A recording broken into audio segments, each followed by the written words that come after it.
Oh, and we're live. Hello, folks. Excuse me while I just adjust. Wait while we try to reconnect you. What happened there? Oh, that was a bump. Bear with me, folks. Oh, there we go. I think we're back. We've got a bit of an unstable connection tonight. I was just adjusting the camera there. Let me see. Everything seems to be okay with the robot. That looks a bit better now. So there's 10 o'clock. I'll say hello to anybody out there. Hello, folks. My name is Dr. Sloan. Welcome to my science fiction station, also known as the Doghouse. And tonight we're looking at our chapter 1 of God Emperor of Dune with our book club, which is going to be a fun chapter. And I suppose I better start off by saying Happy New Year to everybody as well, though it's probably not Happy New Year just yet in some places, I imagine. I'm probably just somewhere in the world. But yeah, Happy New Year. Welcome to 2026. Who thought we'd get here? Overtaken a number of science fiction books in our years, haven't we? We've kind of caught up to the future in some ways. Sorry, just sorting my glasses out there. So I hope you have had a nice holiday. Happy holidays to you all, and a nice. Hope you've enjoyed your new year.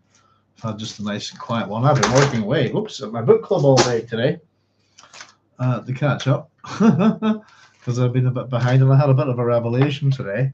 I've been having a little bit of bother working at the book club just with my eyesight and getting tired, and then I've kind of switched to a pair of reading glasses, and it's made a whole world of difference. I need new glasses. It's as simple as that.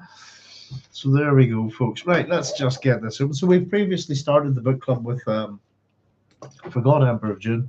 We've had a wee look at the prologue to the book, which is presented as a kind of the record of an archaeological find being presented, if you like, both in an archaeological form and literary form, in relation to finding some of the God Emperor's journals, previously unfound ones. We get to know that the existence of what are called the stolen journals is well established within, I suppose, the Dune timeline prior to this archaeological find, if you like. So as much as we discussed that in the previous chapter, what we're kind of interestingly going to get is a little bit of action in relation to, we're jumping straight into those stolen journals, and their moment of theft basically is our first chapter within God Emperor of Dune. And so already we've got Frank Herbert doing his usual of messing about with time. Pardon me. And he'll do a little bit of that within this chapter. And I suppose straight off, we're going to get a few, or our epigraph itself is going to be taken from the stolen journals. So it's an interesting kind of way of working at it. We're going to have a little bit of a, as we go with the theft of these journals, we're going to have a little bit of flashbacking and a change of point of view within the characters. And we're going to get some interesting terms. Straight off the bat, by the way, folks, as we like to find out a whole pile of words, just with time constraints this week, the conspirators that are the, I suppose, the squad of thieves, if you like, SIona's 11. We've got a bunch of names to kind of look at there that I haven't quite figured out yet, some of them just because of time. So I've created a space in my notes just to see if there's anything to be implied by their names, which is usually the case with the Dune series. But we've got a completely different shift in tact and writing and so on here.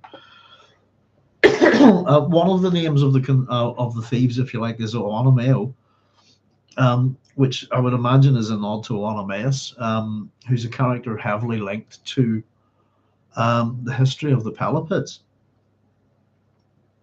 Very important character in Greek mythology, Onomaus. So we have a couple of interesting things. I'm going to be straightforward with you tonight, folks. I think I might have had a bit of an epiphany in relation to our main character in this chapter, who I've been calling SIona for a long time. And it's quite possible that that's not how we pronounce her name.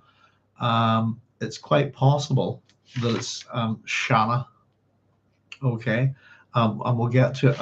Simply put, I've kept the etymology for SIona, or Shana, as we might call her, to the end of the chapter, when the last thing that we'll actually get in this chapter is a reveal of her full name.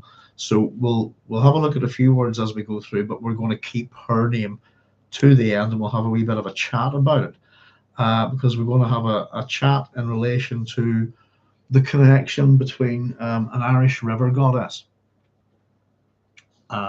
who's called Shanna, and it's spelt the same as SIona, but with one extra N.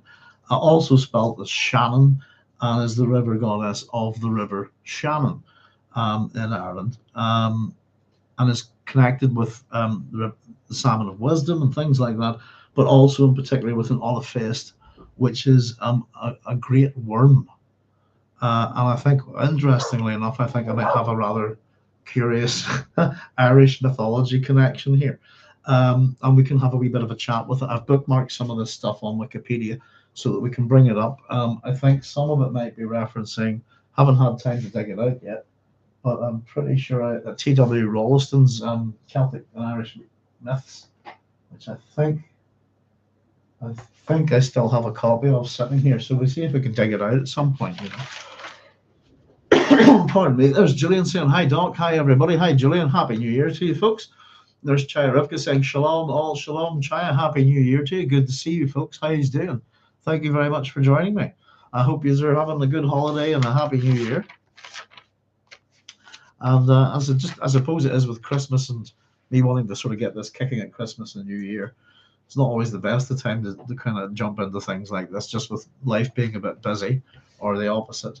But we've got most things covered for today, I think, and we'll make a good enough restart of chapter 1.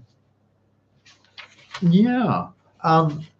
Just in relation to last week, I suppose some of the mysteries that we were talking about, the nature of Hattie Bonotto. I've created a page for Hattie Bonotto here, which is going to be at the front of these notebooks, and we'll probably end up with four of these. If it's pretty much the same as the other large books within the Dune series, we're going to find out more about Hattie Bonotto at the very end of the book. So at that point, I'm going to kind of come back and populate this, but I have suspicions and kind of ponderings about the character, which I'm not too sure about. I'm kind of intrigued by certain things that Frank says about it. So that was kind of what I got left from the actual prologue, and I suppose the only thing really is that the prologue ended with Rebeth Reeb reading from some of these journals of Leto II's. It ends, but it's the past. Don't you understand? It's only the past. And that's going to be from those stone jars. We're going to hear that phrase again in this chapter. From SIona, or Shanna. I'm going to call her SIona for now, and then I'll present my case. And I think maybe if you agree with me, we could possibly have a look at the interpretation there, you know. But it's one that I don't think I've noticed before. And it's just also, I suppose, within the God Emperor of Dune, we're not going to actually meet him until chapter 4. So we're going to hear about him. We've met him as a child at the beginning of his metamorphosis in the previous book, at the beginning of his apotheosis, if you like. So we're not actually going to meet him for a few chapters. We're going to get him built up for it. Other people's opinions, things from the epigraphs, that, etc., etc. But we're not actually going to get him until chapter 4. So it's a good way of bringing your character in. Pardon me. And it actually is reminiscent of how Frank, to me anyway, brings in the character of Leto the First all the way back in the first Dune book. We're constantly hearing different things, but we're not actually get to see the character for a bit of time, you know. There's Julian saying the stolen journals are the most metatextual parts of the novel. Yes, indeed. It's also the framing device. Hattie Bonotto is as much a Dune scholar as we are. The framing device also rears its head with Ch01. Yes, indeed. And it's part, Julian, that's the thing. As I said, we're going to come back to Harry Bernardo when we get to the end of the book. And as I said, I've created a page here, basically, and dumped information on the character here, and I've left space to come back and fill in whenever we get, because I want to deal with it when we get there, if you see what I mean. But indeed, it's absolutely a framing device, and it's part of to me, one of the bigger, possibly the greatest mystery is of the Dune universe is who's the ultimate author, metatext within the universe. As we constantly go forward, our historians change and become part of history themselves sometimes. But the way that the books are set up, I consider them to be the work of the ultimate historian, whoever's at the end of the story, if you see what I mean. But definitely an interesting character. And the reason why Harry Bernardo is very interesting is because we're presented with, for a character to bookend the series, this book, sorry, we're teased with actually very little information about her. In fact, we don't really know that she's even female until we technically read the end of the book. Chai is saying, asking what covers do you have for God Emperor of Dune? And the Baked Alaska Joe says, don't forget the like button. Thank you very much. Covers, well, the one I'm working with at the minute, Chaya, is this one, which is one of my, I was saying the other week, I love this artwork. It's fantastic. It's such a shame it's not over the whole book. That's cover illustration by Robert Nichols. So that's the Golance one. I'll just grab them off the shelf quickly. Where are we? I have a whole stack of them. Right, let's see. What God Emperors have we got? Chapter, heretics.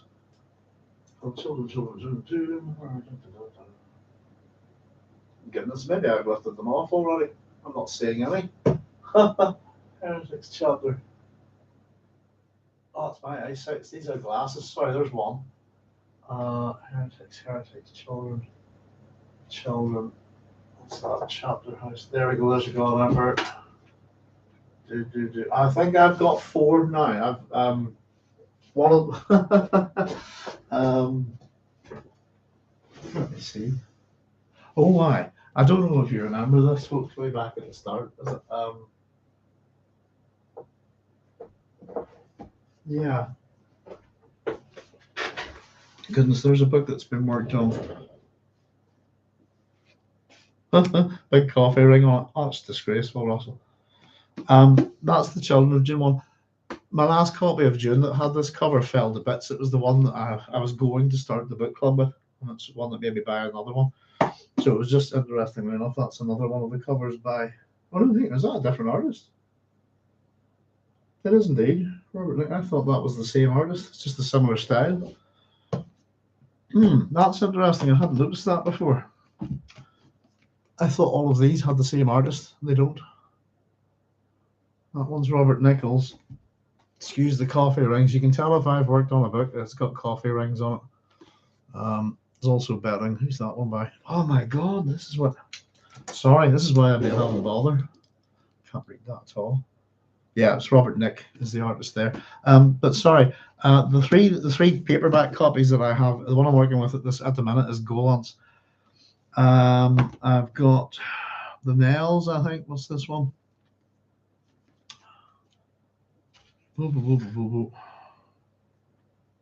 That's Victor Golance.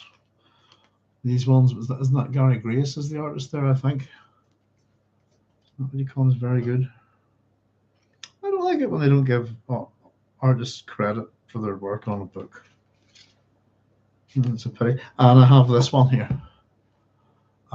Which is I don't know if you can see, is held together with tape. Pretty good at getting tape on these books. It's very well held together by tape. And I really love these covers as well. Excuse me, there we are. It's not the Ch01, isn't it? I think I get my Dune artists mixed up a bit the older I get.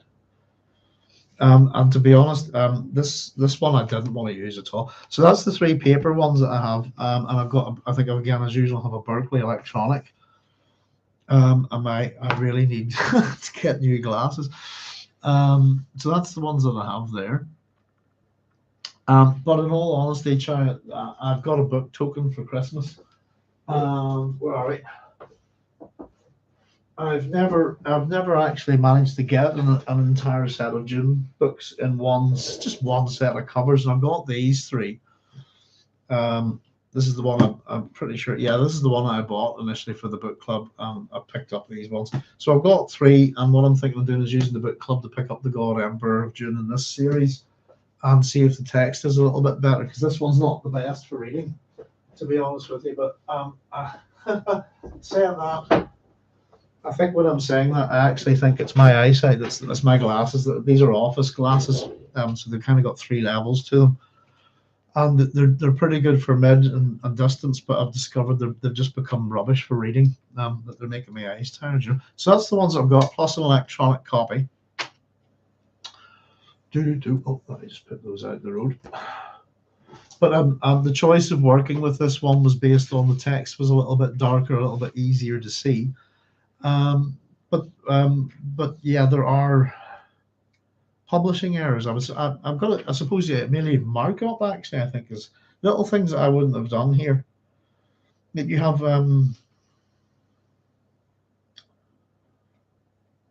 I suppose that where is it? We're going to see chapter 2 is from a Hadi Bonotto translation of the volumes discovered at Dar es Salaam. And the chapter ends with the journals of Leto II switching to the next epigraph on the next page, and it's a wee bit confusing. There's a few things like that, and I've actually also got different text size for some of the things that are at the end of epigraphs and stuff. So this is I don't know. So far, I haven't found any kind of real big mistakes on it, which is a good start. And I was looking back at a few of the videos. I think Chai had said something about Jessica. Was that in a letter to me? And I thought I must have a wee look back at them and see. And it's interesting to see how I started doing the book club, not really knowing what to do, and kind of how after X amount of episodes, it kind of developed into the way that I work now.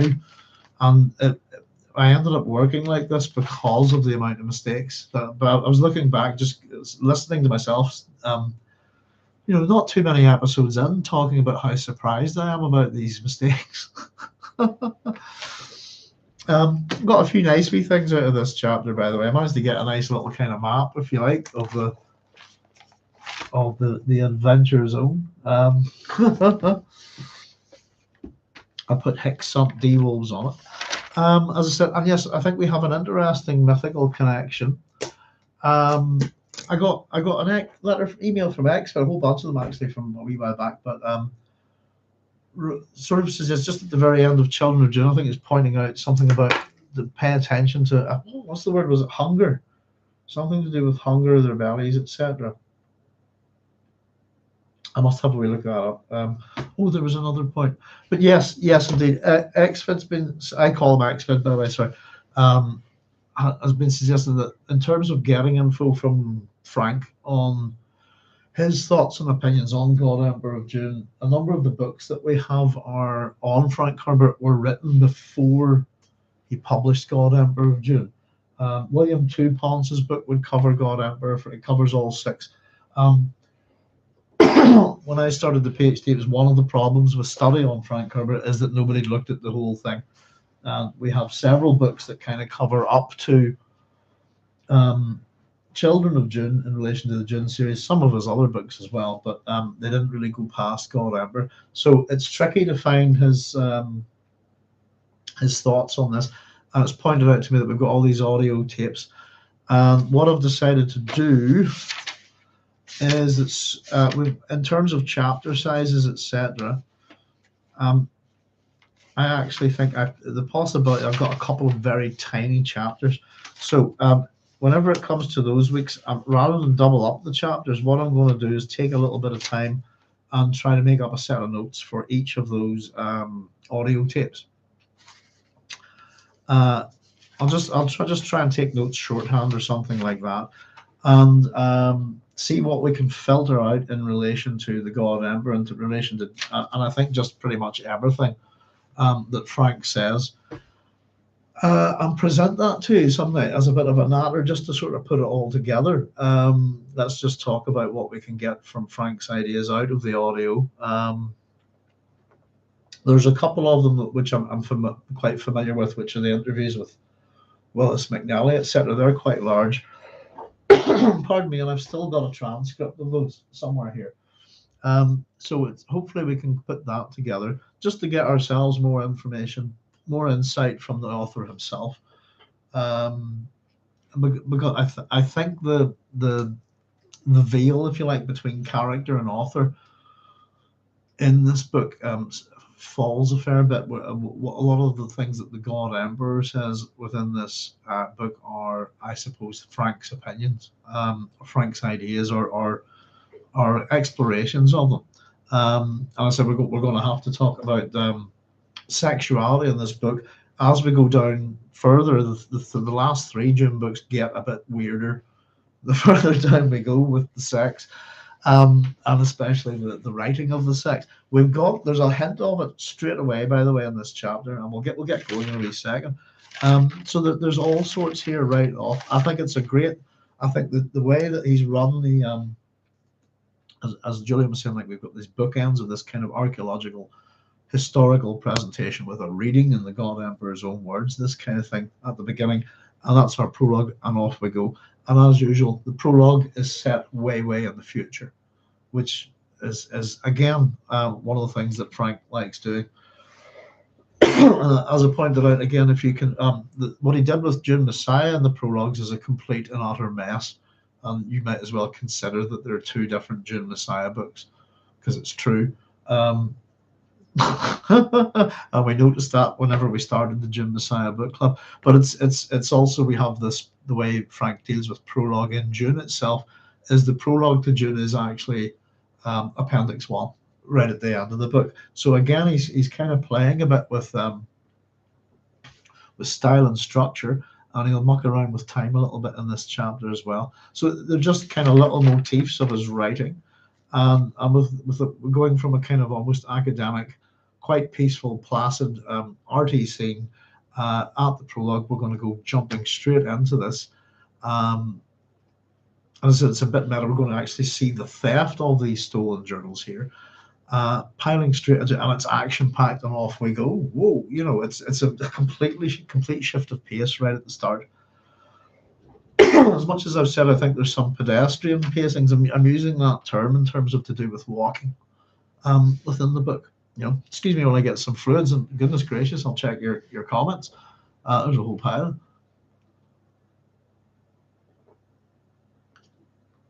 I've often wondered, given how good the cover art is on the books, why no one ever did an animated version of Dune. Dune anime would be worth the watch. It would indeed. I think you can do a lot more with animation, can't you? I think. And also, it says Carlos, that was the big Glasgow Joe saying Dune anime would be worth the watch. And Carlos is saying, and also, evening everybody, Happy New Year to you, Carlos.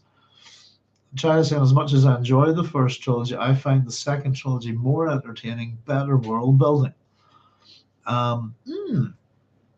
They're different. They are quite different. They are different, aren't they? I still tend to think of the Dune series, Chaya, as three duologies, because we're missing that book 7. But yeah, definitely, the three books, God Emperor, and then really there should have been 3 more.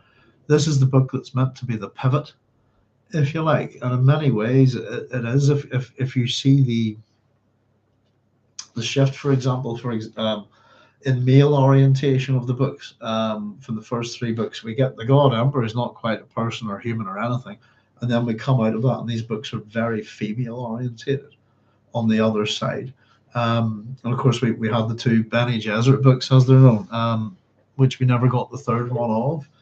But the interesting thing, I suppose, as we're going to see here, we've lost a lot of our characters.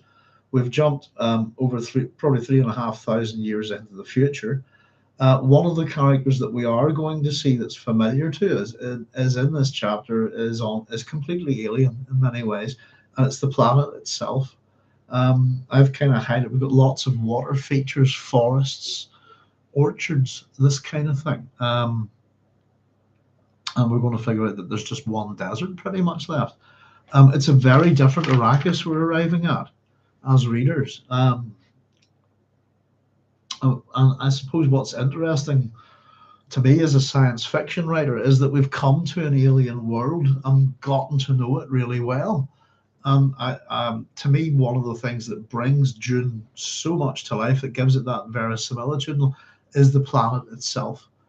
And the knowledge of deserts and stuff that Frank has, and gets all this information. And it's very educational.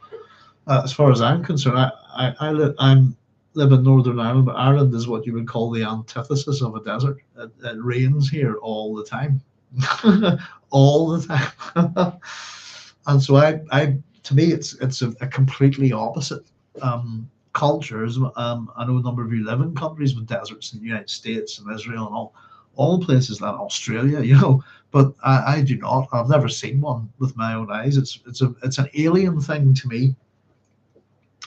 And then what interestingly for me is that then I'm returning to Dune now, this Arrakis, this planet, this desert world that I find so fascinating, and finding it's becoming a bit more like Ireland. There's seas and rivers and barrier grasses and reeds, as we're going to find. And it's kind of like, oh, what's happened to my favorite alien planet? It's what's going on here. Interestingly enough, I suppose ecologically speaking, and we'll get going in a wee second, folks. Lots to talk about, I suppose, when we start a book. For those of you who are Game of Thrones fans, and a lot of it's shot in Northern Ireland, and one of the things that's become quite famous here is what are called the dark hedges, which, in all honesty, is a bit weird. They're quite beautiful, but they're like hedges that kind of grow over into like a tunnel, and they're very eldritch looking. Things like that are pretty commonplace here, but the amount of tourists that have come from the TV show to see those has wrecked them, and they're not being advertised for tourism anymore. It's a very recent story there. Just tourists causing environmental damage, a bit from the wind as well, etc. But we've lost quite a few of the trees out there, which just got me thinking. But yes, indeed, we've got a very different Arrakis here, as we're about to find out, and characters that we're going to be unfamiliar with. It's a big jump for an author to make within his world. And of course, we know Leto, and what we're going to hear about him. But this is 3,500 years ago.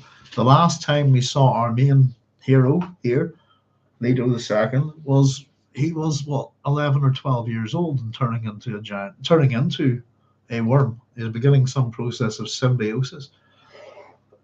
So for those of us who've not read it before, I suppose the curiosity is, what's the worm like? What is he like? What's happened? Has he become a tyrant, a monster? And I suppose there's a few other things we can think of whenever it gets to Leto. Pardon me. Usually, within traditional kind of heroic narratives, if our hero has to go up against a dragon, usually it's to slay it, and then gain the treasure of it. It's as a reward, and the hand of the princess, and get a kingdom. This kind of thing. Leto doesn't slay the beast. In terms of the heroic cycle, if you want, he becomes it. Which is another interesting thing we have to talk about, And let's see. I better catch up with these comments, and then we'll make a start, folks. I'll just get the book open here. But yeah, as I said, reading a book casually and quickly, one thing. Picking it apart, so much more fun. From my point of view. Excuse me, I'm hoping the cough will be sort out very quickly. Been out walking the doggies here and stuff, and it's been the wind and cold has been so bad that my lips are horrifically cracked. We'll put a wee bit of that on and hope that makes it a bit better. Right. Oh dear, I'm going to have to go see the opticians. Right, let me see. Catch up.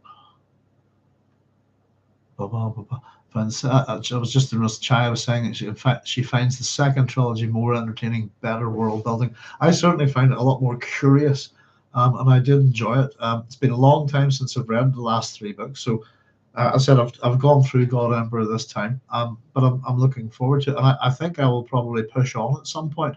Though I've got a wee bit, as always, plenty of reading to do. You know, in my opinion, God Emperor of Dune is where Dune really gets going. The concept of the series expand here. It's a pity many folk drop by Dune by God Emperor of Dune. Frank in 1981 to 2 has radical ideas, as in the White Plague. Yes, indeed. I've been asked, Julian, by somebody who's been saying I'm kind of in a unique position to do some stuff on the White Plague. To do it, I'm going to have to kind of skitter through it and make some notes. But I noticed that I was looking at it in terms of ideas in relation to, believe it or not, God Emperor of Dune. Whenever I was reading it, it was actually the similarities between Children of Dune and Plague, that a White Plague, that really struck me, particularly with the characters, and how they move, operate within plot and structure. And I noticed that Frank reuses some things, you know. But I wouldn't. I'm definitely going to like try to put something together on it, but it might take a wee bit of time. Um, and yeah, again, as I said, if we can make the connection here, possibly for SIona, with her the character, and a particular myth today, it's we're seeing a chunk of, I don't know how would we put it, but Frank's interest in Ireland is emerging around this time, I think. With things like, you know, as I said, it's there in Children of Dune. I think it's there in the White Plague, and I think some of it's in this book as well. You know, there's a couple of articles by stuff online in relation to. There's a couple of articles written on the White Plague. I could weigh in on them quite heavily. I think we maybe will do it one night. We'll actually sit and take it apart and do the whole thing and have a good chat about it.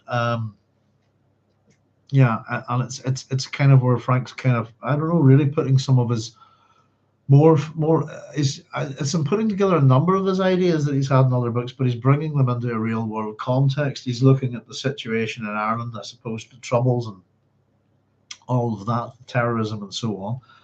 And his response to it is based on how I think Frank might perceive such an attack being put together and who would be responsible for it. And in that sense, the one thing that I would bring to the party is that Frank knows nothing about, about what goes on here, and he certainly doesn't know who supplies people with weapons and money and finance like that. Because if that's the case, then the character in the White Plague would look to his own homeland for funding to those bombs and stuff like that, you know, things like NORAD, etc. So there's an understanding, I think, that Frank has of the troubles that is very one-dimensional. It's the same kind of, well, not to be rude to anybody out there, but we get that a lot from American tourists. There's a perception of how things are over here, and it's often quite different than the reality. You know, and interestingly, with that, we're going to encounter the term straight away, but the museum fremen, I will make a connection to several groups within Northern Ireland's history and the Troubles, and how they behave, and that they behave like this, like the museum fremen. But yes, indeed. God Emperor Dune is where it really gets going. The concepts of the series expand here. It's a pity many folk drop Dune by God Emperor of Dune. Is running as in the White Plague. The White Plague is a heck of a book. It is very disturbing. It's more disturbing when you realize that there are individuals on the planet capable of doing stuff like that. And you know, it's almost in that sense a kind of the character in O'Neill's, you know, I don't know, as a scientist you could almost compare him to Ben Reich or something like that. The demolished man, just I've got the power and I'm going to do what I want. But there's within that book, I suppose the split personality of O'Neill is he creates another personality and buries himself within it. And it's very much, again, taking on this like another skin, if you see what I mean, this idea of moi-po. coming out of the psychology world, etc. It's a thing that certainly Herbert explores, and it goes across different books. So we'll have to see. Yeah, it's an interesting book, and particularly just sort of ideas about DNA and genetics and so on. But Frank's got some wild ideas about Irish history and Irish mythology in particular. And at the same time, he's not being sympathetic, in any way to the Republican nationalist use of explosives, etc. He's very not. I get the sense he's very anti-terrorist. Certainly within Frank's own work. Within what would be the book? What would be the book? Pardon me. Is it Maker of Dune? I think Frank talks about his worries of terrorism within the United States. Especially, and this is in the 70s. He's particularly worried about people flying planes into breeder reactors, and he very much wants all nuclear reactors in the United States of America to have anti-aircraft defenses, that kind of thing. So yeah, it's a lot. It's an idea-heavy book as well. There's some really interesting things in the White Plague, Carlos, going back to the pronunciation of SIona. Excuse me, sorry, just catching my breath. It makes sense since there's a character named Ch01 whose name is derived from the name SIona. Yes. So in Irish, SIona, you add another name, but the I would be Sh. And so we have a goddess here called Shannon, but it's spelled, there we go, I'll jump to the back here very quickly. So we've spelled same version, Siona with another M, and then the same name again with an AM at the back. So Shanna, but it's pronounced Shannon. So Shanna is how you would pronounce that in Irish, and if you put the N on the end, it would be Shannon. But they're just different versions of the same name, if you see what I mean. So Shannon is Shanna, is this name. We have the full Ibn Fuad al-Sayfa Atreides. We'll come to that later, but particularly the Shanna is how you would pronounce that. If it is the Irish myth connection, is a woman of the Tuatha De Danann, and she's connected in particular to stuff to do with the salmon of knowledge, to do with wisdom and knowledge, the retainment, the getting of that knowledge, etc., and in particular certain myths to do with what we call an olive feast, which is in Irish, all is great paste is worm. It's a big worm, folks. And we'll have a chat about it later.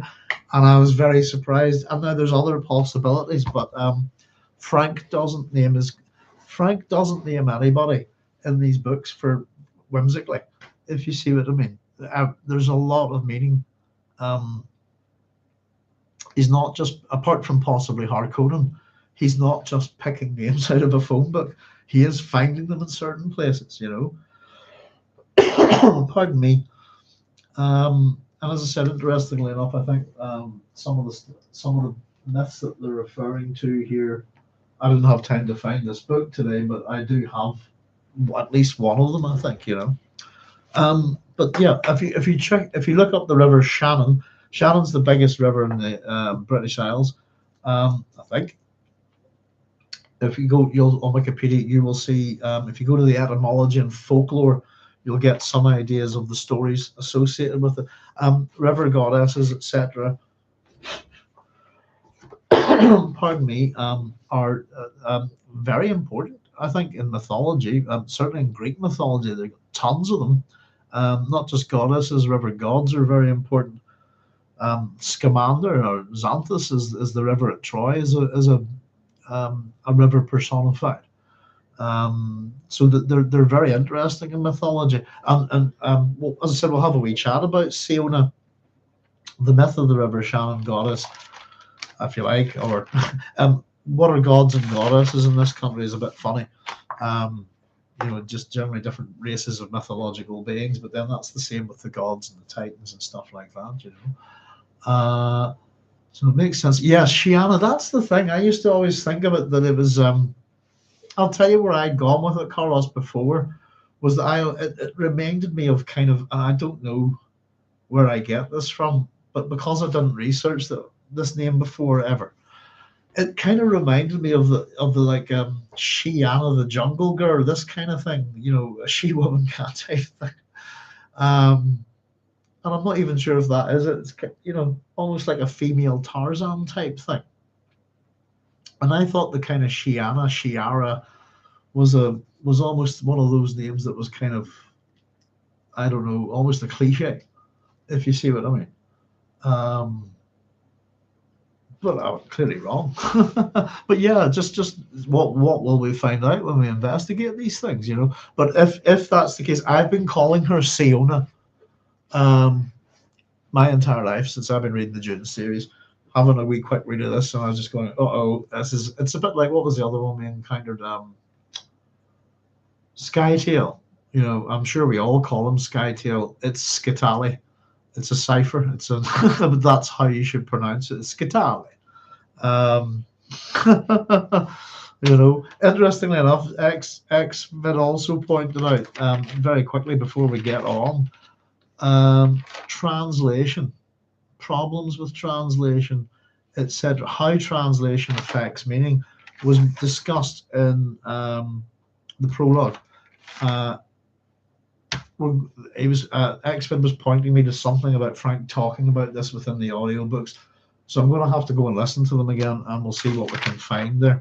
But as we go with the book club, folks, if there's any wee things that we don't catch, we'll keep an eye out, we'll keep looking, we'll keep working, and we'll see. There's not many things get by us, and we'll see what we can find.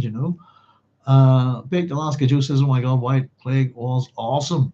Yeah, it reminds me on a wee bit something similar, I suppose, Andromeda Strain. It's a bit different, doesn't it? But yeah, it's a good book, isn't it? It does a bit of meandering in it, I think, but I enjoyed it. I had read it donkeys years ago and didn't remember it properly. From the last time I read it, I was, kind of, you go, oh God, as you read it.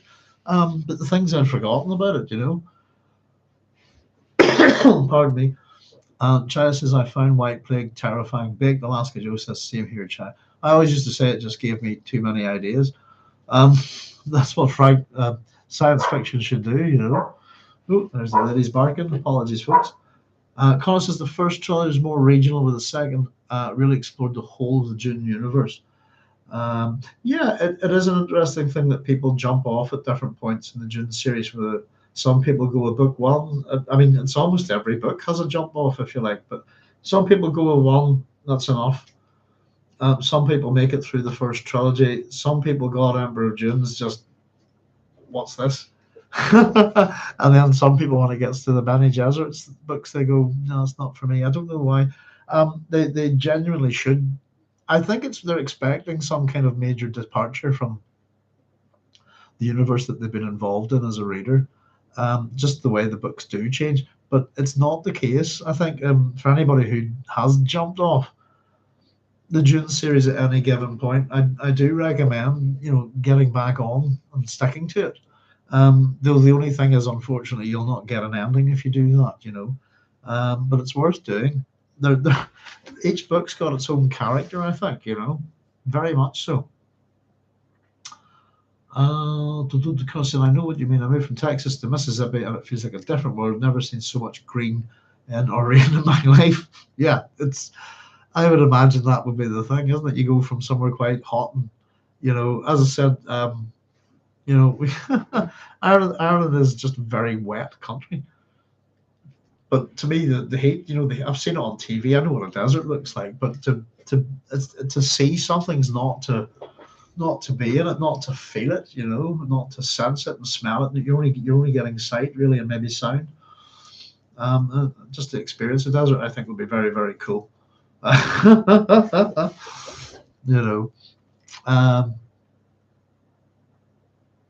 Chance, and also the evolution and devolution of culture and society over the millennia. I always pronounce consonant SIona, Shana. In my mind, laughing out loud, I always pronounce the sk of Skytili as in science. You've gone Skytili. I always went with Skytail. When I tend to treat C's like K's because of the Greeks. But yeah, it's Italian, isn't it? It's Scitale. So overemphasize the last consonant, Scitale. I think it sounds quite cool. But it's hard to break a habit if you've been calling a character something for years. Someone says, "Oh, it's pronounced this." And pronunciation how is an individual thing. It's always a guide, I think. But it's especially if it's for me, Scitali. It's not my language. It's someone else's. So how do you say that word in their language? But there are things that there are certain turns of phrases, certain sounds. I think that Irish and Northern Irish people have either difficulty with or do a certain way. That can be quite interesting. We're going to look at the word duff a wee bit. Actually, it's a word that has a bit of different meaning over here. How we use our OUGHs, and I was, but yeah, there we go, folks. Well, listen, that's a good little chat to get starting, folks. Shall we get going? And we'll see. Just have a quick look at our epigraph. It's not a massive chapter, and it's quite fast. We're going to get presented a fair amount of geography, if you like, within our little first chapter. So much so that I was able to construct a Dungeons and Dragons style map of our of our little adventure here. So here's epigraph 1. I call this chapter Attack of the D-Wolves, but my little notes here say geography and D-Wolves. This morning I was born in a yurt at the edge of a horse plain in a land of a planet which no longer exists. Tomorrow I will be born somewhere else in another place I have not yet chosen. This morning, though, this life. When my eyes had learned to focus, I looked out at sunshine on trampled grass, and I saw vigorous people going about the sweet activities of their lives. Where, oh, where has all that vigor gone? And the stolen journals, which are, as I said, we know from the previous chapter that these journals are an archaeological find that's been in general circulation for a long time. And we're not aware of this yet, but we're about to embark upon a chapter where we get to see these journals being stolen, or not being stolen. The after, I suppose, the escape from the theft is what we're getting. Now, something very interesting, I suppose. Yurts. Quick word on their tents, aren't they? Their dwellings. The word, I believe, is Turkish, Proto-Turkish. They're known as Gurs in Mongolian. They're round tents, and they belong to nomadic groups who live in Central Asia, but especially the Mongolians. So the use of the yurt here. I just wanted to say, horse plain, yes, kind of suggests of the Mongolian peoples, doesn't it? Suggests that this morning I was born in the yurt at the edge of a horse plain in the land of a planet which no longer exists. That planet is Earth, therefore, I would say, and therefore Earth no longer exists. The mystery of what has happened to Earth is part of the Dune series, and I really hope that the KJA Brian Herbert machine hasn't answered that. But that's a little hint. Earth's gone. It no longer exists. It's not that says it's been destroyed. It just says it no longer exists. That was just what I got out of that little epigraph. It's a suggestion about it, isn't it? We're getting the sense the stolen journals. This is Leto's diaries, if you like. His journals, the one.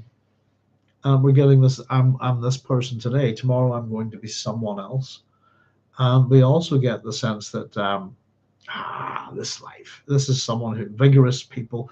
Where's all the vigor gone? But it seems he's enjoying being these people. It seems to be. I got the sense of.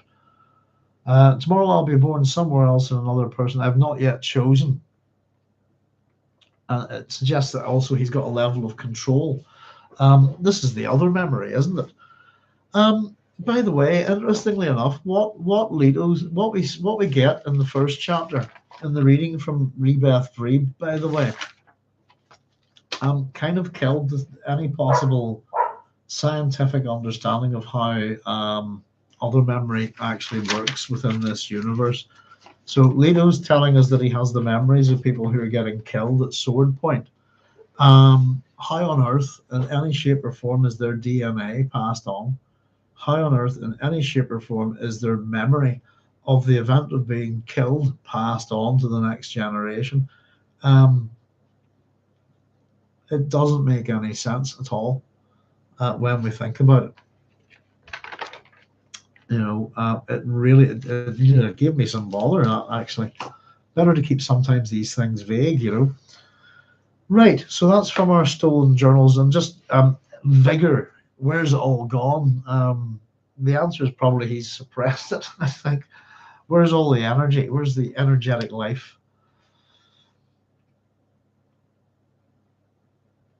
And the sense that whatever's happened to Earth, it no longer exists is the wee thing I've just put down here. Because the use of these yurts would suggest that term, these things, that's planet Earth. I don't know if you agree with me or not. And it's not a particularly useful statement to make, because we're never I don't think we ever do find out what happens to Earth. The main thing that I get from the Dune series is that the worms are created in a lab, and that they're a hybrid of plant and animal, and that lab was possibly on Earth, but that and then they're sent to Arrakis, and that's it. That's what I've got on it, I think. Who knows what we'll find in the details, though.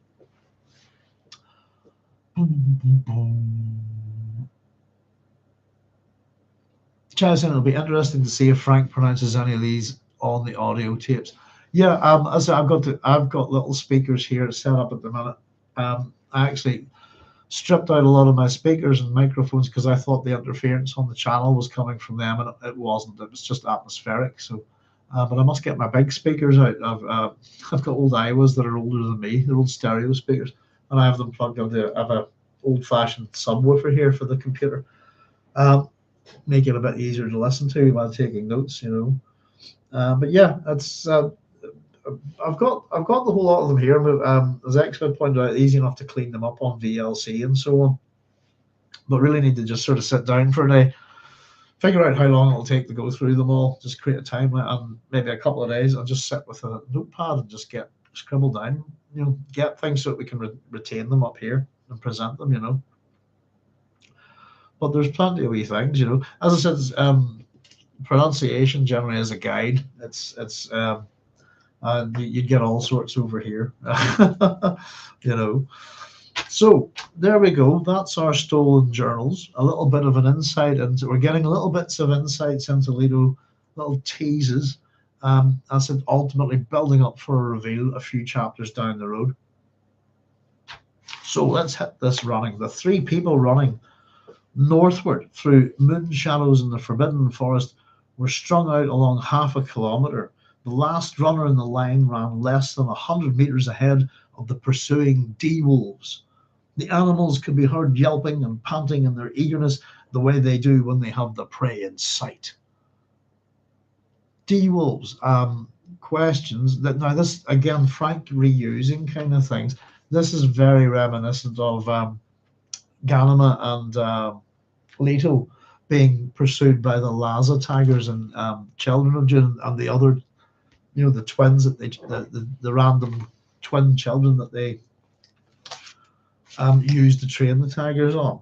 I've got to add something to my map. There we go. I'm going to put a direction symbol. Oh, it's that way, north. Right, okay. I was looking for that earlier and I didn't find it. Now I know which way north is on my map, which I'll show you later. The animals could be heard yelping and panting in their eagerness the way they do when they have the prey in sight. With first moon almost directly overhead, it was quite light in the forest, and although these were the highest latitudes of Arrakis, it was still warm from the heart of a summer day. The nightly drift of air from the last desert of the Sarir carried resin smells and the damp exhalations of the duff underfoot. Now and again, a breeze from the Kine Sea beyond the Sarir drifted across the runner's tracks with hints of salt and fishes. Now, this isn't the Arrakis that we know. Already we're getting geography presented to us. Rather alliteratively, we have the Forbidden Forest, which sounds ominous. We have the moon up in the sky, just the one of them. We have the last desert of the Sarir mentioned as well. So we're going to get these locations dropped here. Duff's an interesting word, by the way. This is one I didn't know, because Duff has a different meaning here. But this is it's good to know. I love learning a new word or a different meaning for a word. Duff is a word for the forest floor. Just the canopy, if you like, the major part of the forest ecosystem, also known as the detritus. Duff has various connotations here, but I think it is. Let me just check this. I think it's very much an Americanism. Ba, ba, ba, ba, ba. Let's see. Etymology of Duff. Yeah, Dovin. That's a different thing. Dovin, Irish is black, isn't it? Gaelic.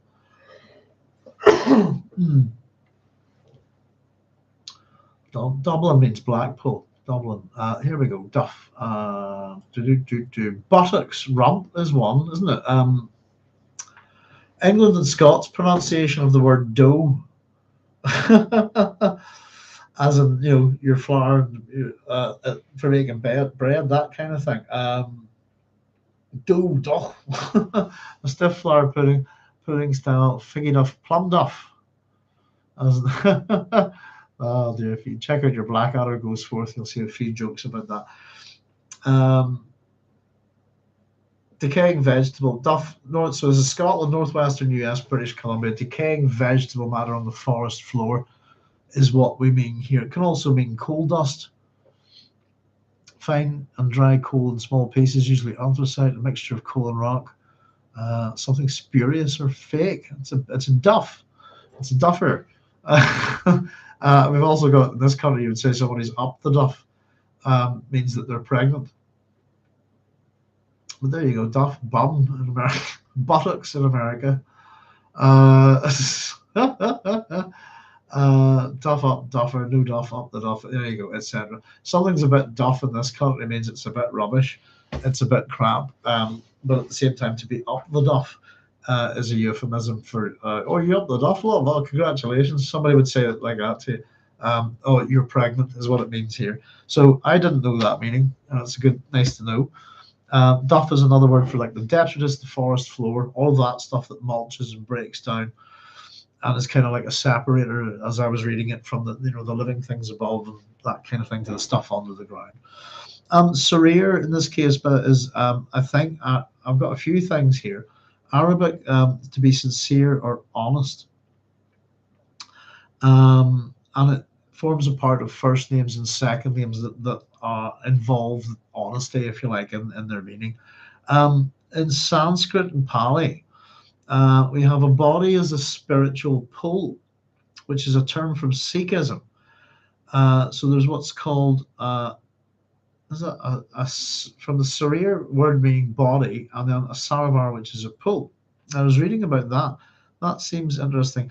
In Arabic, also, sarir is a bed or bedstead, but an archaic use of that word is throne, from the root SRR, if you like, sarir. Sarir. Sarir is also a Hebrew name, which is a variation of Sariel, I think, which means Prince of God. That kind of still trying to figure out, therefore, what do we mean? The last days of the Sarir. What is a Sarir? And the meaning I kind of got that I thought would apply here was, how does it go? Is it the Sarir Saravar?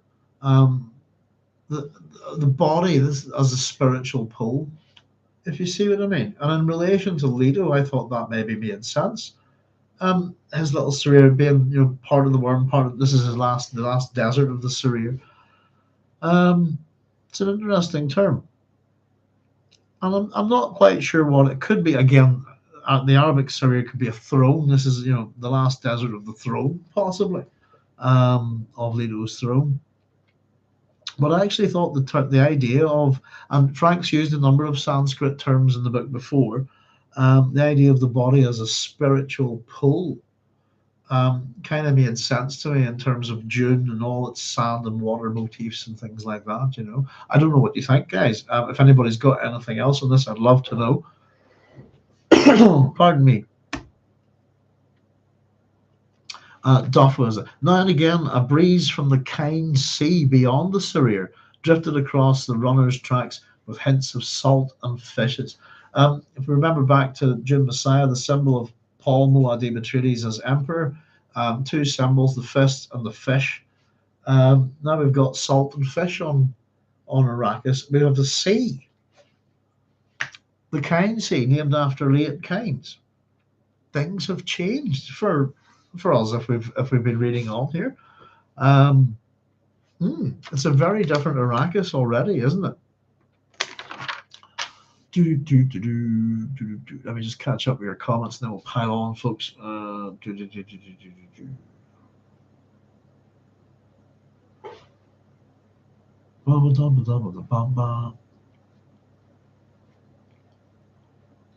goodness! Right, bear with me, folks. I better deal with this quickly. This is gone. So I see how Frank pronounces these on audio tips. Yes. Chelsea, what happens to the consciousness of these ancestors leaders being born into while he's observing through their eyes?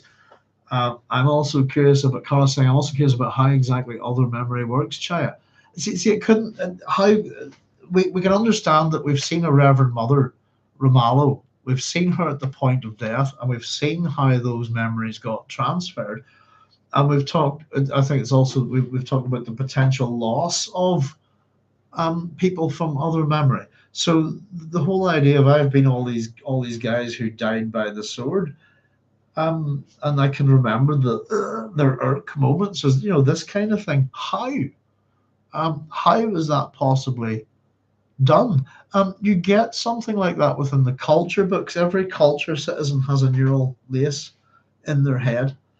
They also each contain each have a single a microgram of antimatter bomb in their heads.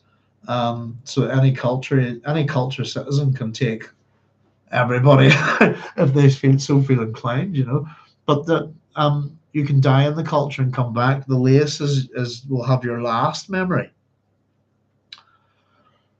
But that's it. And I suppose you start up to that. You start again from that point. But it's simply that how would where we can see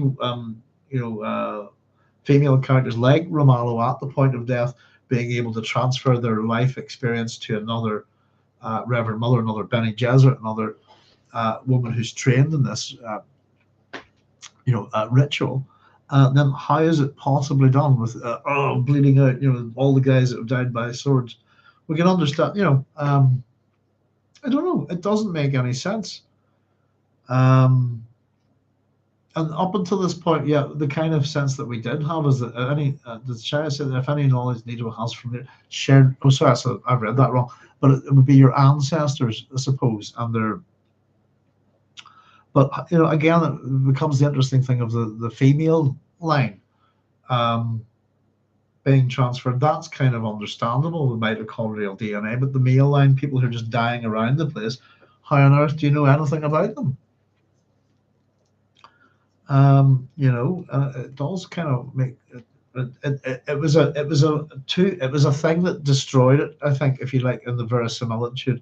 The more you don't reveal about something like other memory, the more it works for the book. I think, to be honest with you. Let's see. And do you know something? I've actually just caught the new Odyssey trailer, and the very much we talk about all the use of all the Greek myths within this, the other memory thing, and talking to the dead, entering the underworld. That's a big part of things like it happens in the Odyssey and the Aeneid, etc. Consulting the shades in the underworld, who can sometimes have versions of themselves elsewhere, which is interesting. Let me see. What happens to the consciousness of these ancestors Leto being born into while he's observing through their eyes? And I'm also curious about exactly how other memory works. Sorry, I just read that, Carlos. how much of one's sense of self does one retain during the experience? Yeah, I mean, is it like watching a film of these people? Are you inside their eyes looking out? This kind of thing. Um, it becomes problematic, doesn't it? And we'll not worry about it too much, folks. We can suspend our disbelief. um, does the ancestor become temporarily fully aware and cognizant of what they're seeing? Yeah, you kind of almost get that sense in the George R.R. Martin thing, don't you? With the oh goodness God, if I can remember any of that with Bran and the three-eyed crow and all that stuff. Going into the past, if you're seeing into that person's mind, does it affect what they're doing there? With the Hodor thing in Game of Thrones, wasn't it? Hold the door. Carlos said, given what I've been told about my family history, I'll pass on that experience, Joe.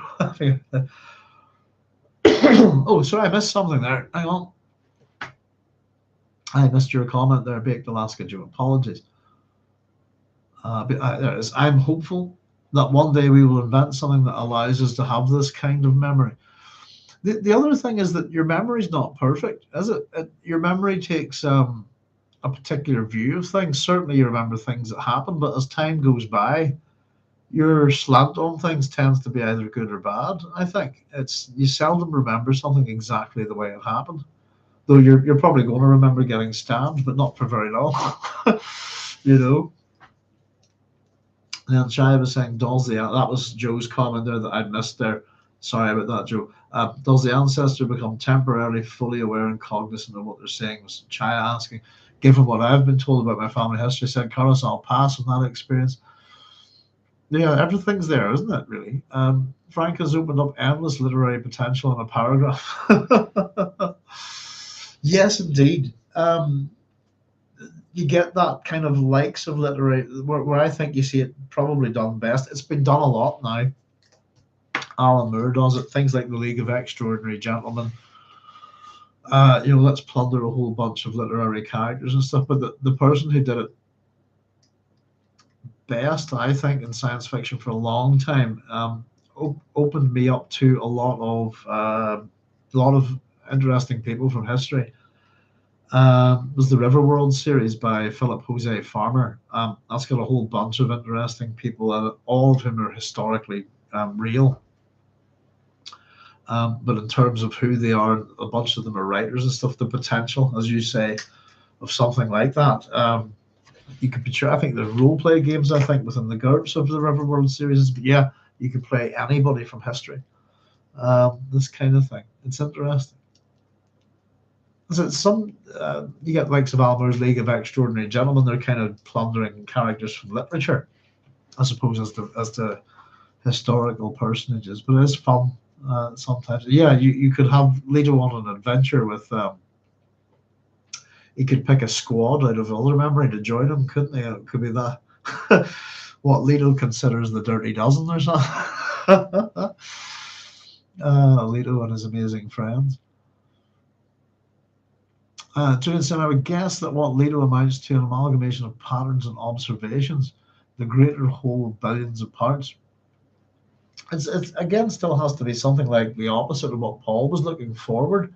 You can't surely you don't have the time, to live all those memories. Even if Leto has had 3,500 years here on the throne, to fully review 3,500 lives, you'd get 1 year of each if you like. That's the most you could do there. Or there'd be limitations on what you can see, in the same way that Paul has limitations of essentially pulling a Polaroid out of the future and going, oh, something really bad's going to happen.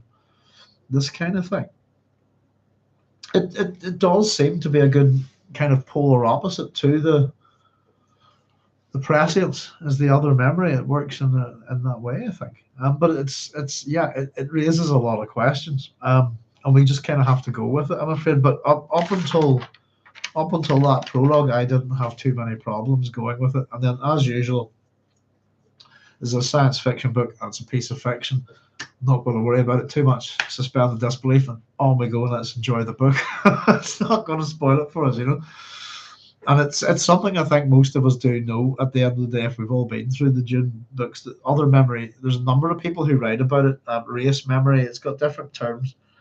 It's been a topic of interest a lot from, I'd say, from the mid 1800s onwards. It's a big topic of conversation around the early 1900s. Um, and in particular, what am I thinking on? I think there's some stuff in the Samuel Butler chapter about that. I think I'll have a look wee nosy through it and see if I can find it.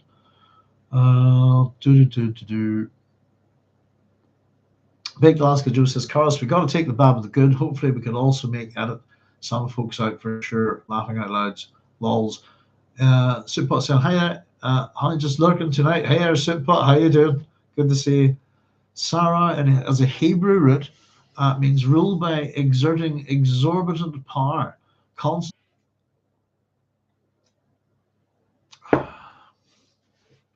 And we're live. Aha. I think we're back, folks. We got booted there. We have reconnected. Pardon me. Let's see. I've only got two of you. You back? Am I back? I don't know. Can anybody see me? Pardon me. Yeah, we just did a refresh, reconnect there. Welcome back. Excellent. That's great. That's good. Don't worry. Nobody's missed anything because we're just sort of talking a wee bit on etymology there. Sorry about that, folks. YouTube is doing stuff. I think we're back okay. We haven't missed any of the reading of the book yet. I was just quickly scribbling down the meaning of this word there. Exert power, concentrate strength. Hang on. Oh, this is ridiculous. I've got to get new glasses. Concentrate strength and pardon me. Rebel, depending on the spelling. Excellent. Yeah. A few of those could apply, couldn't they? The body is a spiritual pool. We had throne, didn't we, in there, in an archaic sense, from Arabic, Prince of God, etc. Ruled by exerting exorbitant power, concentrate, strength, rebel. A lot of those work with what we know of what goes on, I suppose, with the Sarir. Right, there we go. Sorry about that, folks. If anybody got booted there, that was YouTube's fault, not mine. And I hope you are all back with us. We were just having a wee bit of an hour just before we got booted about the meaning of the word Sarir, just before we pushed on. And we all had a bit of connectivity issues. I hope you're all back and don't mind. And we shall get on with reading the chapter until we hit something. By a quirk of fate. Is that where we're at? I believe so. It is indeed. That I actually find the beginning of this quite funny, and I'll explain why. Anyway, let's go with it. By a quirk of fate, the last runner was called Ulot. Hang on a second, have we missed? Yeah, we're going straight in, aren't we? Kind sea beyond the Sarir drifted across the runner's tracks with a hint of salt and fishes. Right, so our runners.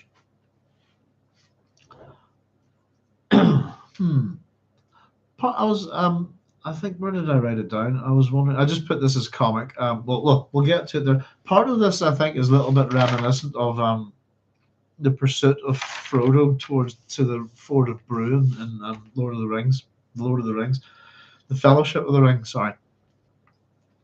So, by a quirk of fate, the last runner was called Ulot, or Ulot, which in the Fremen tongue means beloved straggler.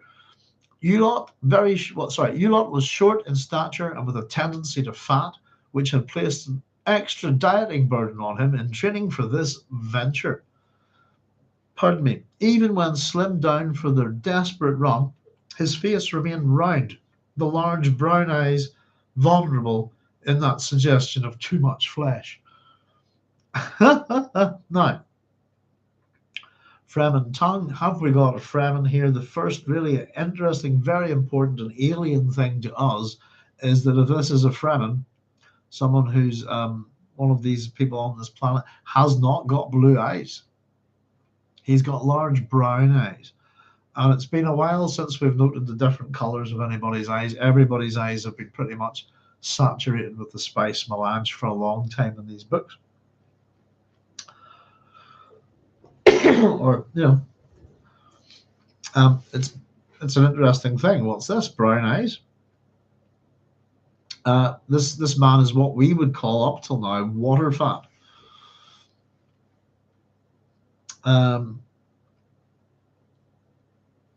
Ulot, Polish archaic, flight, also a form of luminosity in the dark pertaining to electricity, and the Wari or Wari language, which is from the Philippines, spoken by it's an Austronesian language. It means monkey. I've also written down that this name Ulot is reminiscent of Juliet from Dune, who removed himself. If you remember, this is with Pardo Kynes. And that's the person that Liet is named. Ulot, I don't know, it's an interesting little name. Now, I don't have, it's the names of SIona's companions that I've got a wee bit of work to do on, because I didn't get, and I think that there's slight alterations of names, which is why I couldn't seem to find anything easily on them. But we got something on Ulot there. But what happens to Ulot here is quite, I think the way it's written is funny, darkly funny. So here's the last runner is fat. His name just happens to mean beloved straggler, which is what he is. He's the straggler. He's short in stature, a tendency to fat, and he's being chased by D-wolves. And it seems that before this, venture is the word there. I'd argue that this is what it is when it begins, but at this point it's now an adventure. They've put him on a diet for this, to do this mission, if you like. We'll find out. And it's not really helped him. He's the last to run, though he's out-survived a bunch of people by this point, I think we'll find. To Ulot, it was, and again, I'm not too sure how we should pronounce his name, but we'll just go with Ulot or Ulot. I think to Ulot, it was obvious that he could not run much farther. He panted and wheezed. Occasionally, he staggered, but he did not call out to his companions. He knew they could not help him. All of them had taken the same oath, knowing they had no defense except the old virtues and Fremen loyalties. This remained true, even though everything that once had been Fremen had now a museum quality. Wrote recitals, learned from the museum Fremen. So museum Fremen, I've just put that as a big term here, covered it in purple to make it important, and have written next to this is the fate of the Fremen. It's not their final fate, but it is their fate. And we'll discuss what it means, but essentially it's the people that we come to know, this incredibly powerful, dangerous force, these fascinating desert people, the Fremen, who brought an empire to a halt, and blazed their way across the universe as the jihad of Muad'Dib, etc., are now basically in the tourist business. They're imitations of what the great Fremen used to be, and the sense that they're museum Fremen is almost as if we've taken the artifacts of the people from the past, etc., applied them to themselves, and we could stick them up in a museum and sell tickets. It's that they're not really in any way the Fremen at all. It's mimesis again, isn't it? They're mimicking the ancient Fremen. Mimesis is pretty important, I think, in these books. Want to be from, and now a museum quality. Wrote recitals learned from museum Fremen. The interesting thing is, I suppose, knowing that they had no defense except the old virtues, in other words, loyalty. All things can be perverted in that sense. Loyalty, we would talk about the museum Fremen applying that to Northern Ireland, and the loyalty is actually one of the great perversions. It's a noble thing to be loyal. But within this country, it's become a thing. We have loyalism, which is not the same thing. But the museum Fremen, very much that idea. Within Northern Ireland, we have lots of organisations. There's tons of them. Probably the most famous one would be the Orange Order. The Orange Order, very much the equivalent of the Museum Fremen, and that they dress up as kind of, do this kind of, have a militant kind of look to them, but are simply reenacting and remarching and presenting the battles and victories of people who are not them, and who died hundreds of years ago, as if they're their own. And it's quite bizarre, but it's a cultural thing that exists. In a sense, Frank's given it a name, a museum. Put whatever you like, name after the word museum. But it's where societies, basically has resorted to. The term would be what I call retarded atavism, which is where you've slowed or completely halted your development in order to appear like your grandfathers, really, if you like. And again, because of I suppose the loyalty here, is the key. There's things that I would make associations with Ireland and Northern Ireland here. Pardon me, which was kind of why I was interested in looking at the White Plague before we hit the God Emperor.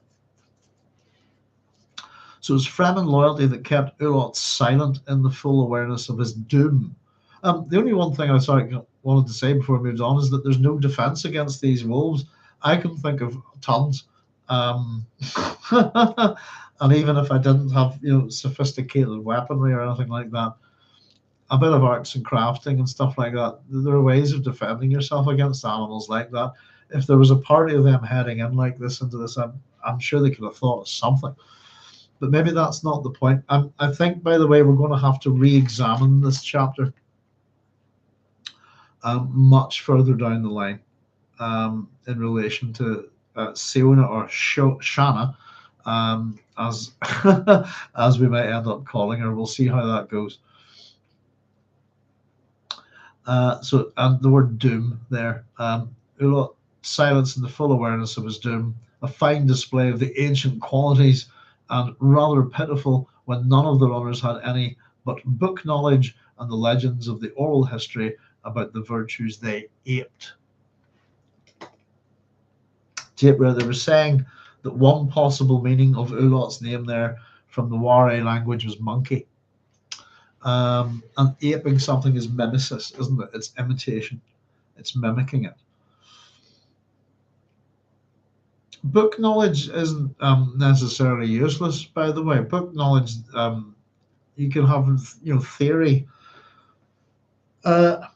theory, stories, all of that stuff can be applied easily to your real life, and you can take lessons and things that you know from books and use them. I've done it. I've saved somebody's life with in a dangerous situation with something I learned from a book, and I just tried it and it worked. Happy days. But there's a man alive because of it. It's as simple as that. So just theories. I would, as a musician, for example, you can practice and practice and practice all you like. I'm no theorist musically. I'm self-taught, but the test of it all is actually going out and playing somewhere. Go and play to an audience, and until you do that, it's that kind of thing. Put your knowledge to the test, but it doesn't make your knowledge useless until it's put to the test. One of the things I like to investigate within these books is I think Frank has a problem with formal education, and I'm kind of curious why. Book knowledge here, he says, had any, rather pitiful when none of the runners had any but book knowledge and the legends of the oral history about the virtues they ate. So what they've learned from books. But it's not necessarily useless, is it? The D-wolves ran close behind Ulot, giant grey figures. Hang on, is that, I made a mistake there, bear with me. Yes, grey. I haven't written grey there at all, but I knew it was grey. Let me grab a pen. Where's the pen gone? There you go. Gigantic wolves. Giant grey figures, yes, indeed. Made me think of Irish wolfhounds. almost man-height at the shoulders.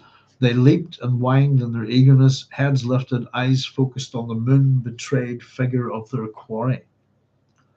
A root caught Ulot's left foot, and he almost fell. This gave him renewed energy. He put on a burst of speed, gaining perhaps a wolf length on his pursuers. His arms pumped, he breathed noisily through his open mouth. The D-wolves did not change pace. They were silver shadows which went flick flick through the loud green smells of their forest. They knew they had won. It was a familiar experience. Again, Ulot stumbled. He caught his balance against a sapling and continued his panting flight, gasping, his legs trembling in rebellion against these demands. No energy remained for another burst of speed. I just written next to this, uh-oh. That's it. No energy left. One of the D-wolves, a large female, moved out on Ulot's left flank. She swerved inward and leaped across his path. Giant fangs ripped Ulot's shoulder and staggered him, but he did not fall. The pungency of blood was added to the forest smells. A smaller male caught his right hip, and at last Ulot fell, screaming.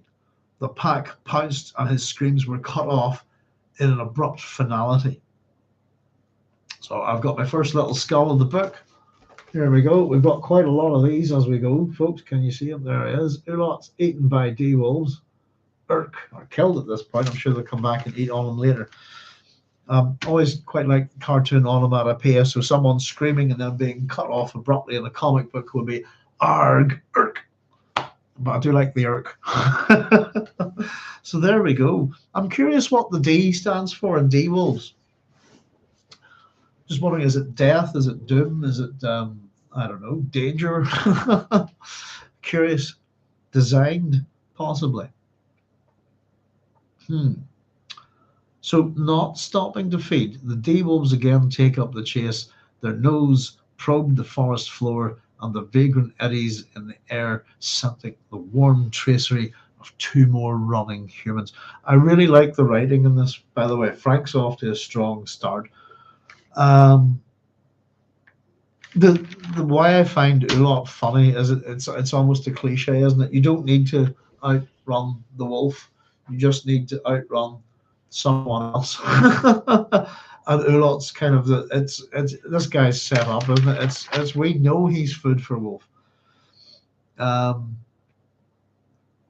don't know. As I said, this little bit, part of it reminds me of the start of the Nazgul pursuing, Frodo to the road of the ford of Bruin. Sorry, part of it reminds me a little bit of Conan the Barbarian and the wolves, Subotai at the beginning. Be food for wolf. But yes, indeed, and it's just the trips of the poor Ulot as kind of. I was thinking. Yeah, I wrote that up at the top. I think later on, I think that's what SIona thinks of. I've written here that this is just fun tension. This is an adventure, and Ulot's doomed here. Pretty much, we know that. But that's our first runner down, and they're not stopping to feed, are they? Which is interesting. They're not that they're hunting these people, but they're not necessarily for food. It's the way they're training, I think. Let's just catch up a wee bit stream. Did we all get? Yes, we're all okay. You back? Welcome back, says Chad. Good, everybody's back. Okay, excellent, great, says Julian. You think a majority of you didn't miss any of me reading the book, by the way, when we dropped there. It was I was scribbling some notes on the meaning of a word, so nothing missed, folks. You think the majority of the Fremen have died because of the nature of spice addiction? Well, yeah. If that's our population should be seriously depleted, shouldn't it? I'd imagine though that you would still get over time people who are possibly born in some way immune to not having melange in their blood and their food and the air, etc. But I expect that Leto's restriction of of melange would have cost millions of deaths. At the same time, it's a certain amount of melange consumption. There's a difference between how much melange the poor get in this universe than the rich, and I would say that it would affect the rich more than it would the poor, if you see what I mean. The Fremen being a clearly different case there. But I'd imagine that there's probably still some in the air in Arrakis, that kind of thing. It's again, how much of this Frank explores isn't into that much detail. But you would think the majority of you'd think almost all of them would die because of spice addiction. Jericho say any connection to the biblical Lot, who was a beloved straggler following with his uncle Abraham. Is that how he's referred to? Try it, and I must have a look at that. Ulot.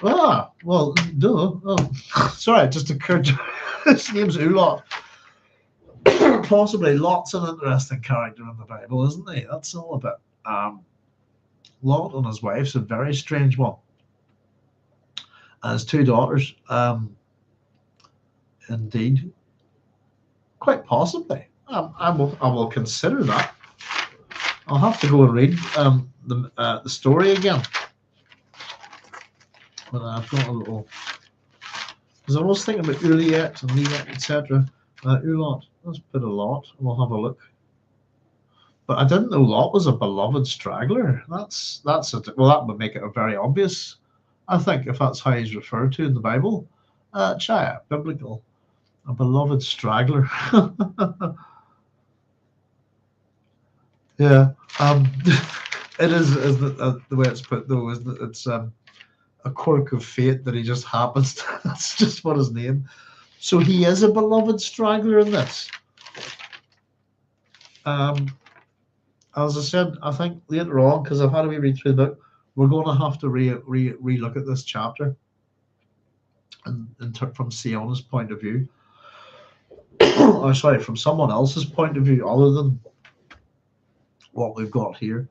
But I thought, you know what, if we're going on a deadly mission, we're going to rob the God Emperor's private stash, and we're going to be pursued by wolves. I'm a good runner. Who do you want on the team, Russ? I want your largest, heaviest people. I want everyone who can't run faster than me on the team. Is kind of what you might think. Say, and oddly enough, we're going to find out that SIona, or as I said, we'll have a wee chat. We'll go with SIona for now. Is the fastest runner here. Dear, oh dear.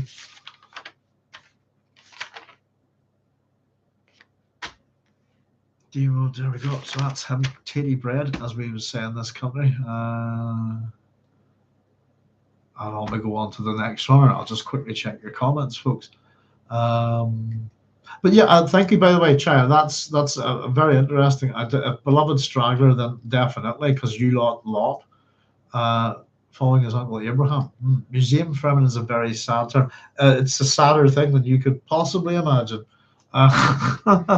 To watch your entire society go, half of your entire company go nowhere. And really it is a form of retardation in the non-pejorative sense. That's a word that's making a big comeback at the minute, isn't it? Scorched Earth Policy 6, not really. Paul conquered them long ago.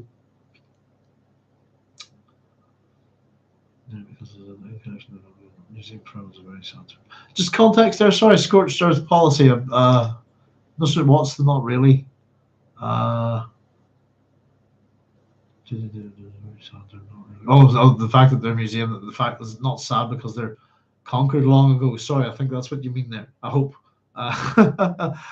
Just in the wolves, the image of Leto as a predator, of leaders, of institutions as engaging in predation. And I suppose it seems a bit pointless. They're not being preyed on because they've broken into the citadel. It's just that the D-wolves happen to patrol the northern area of this. That's where they hang, but they have boundaries, don't they? Da, that's yes, there's dire wolves. Yes, indeed, Carlos. It could well be dire wolves. I'm kind of wondering about some things between Herbert and Tolkien because I do think that he's lifted a few things from the Lord of the Rings. We also know that Tolkien didn't like Dune at all.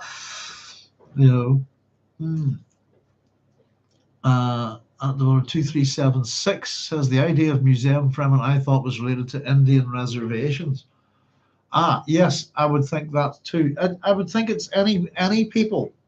Developer 2376. Any people where you I'm speaking from my own country, my own experience, and what we have in here in terms of that.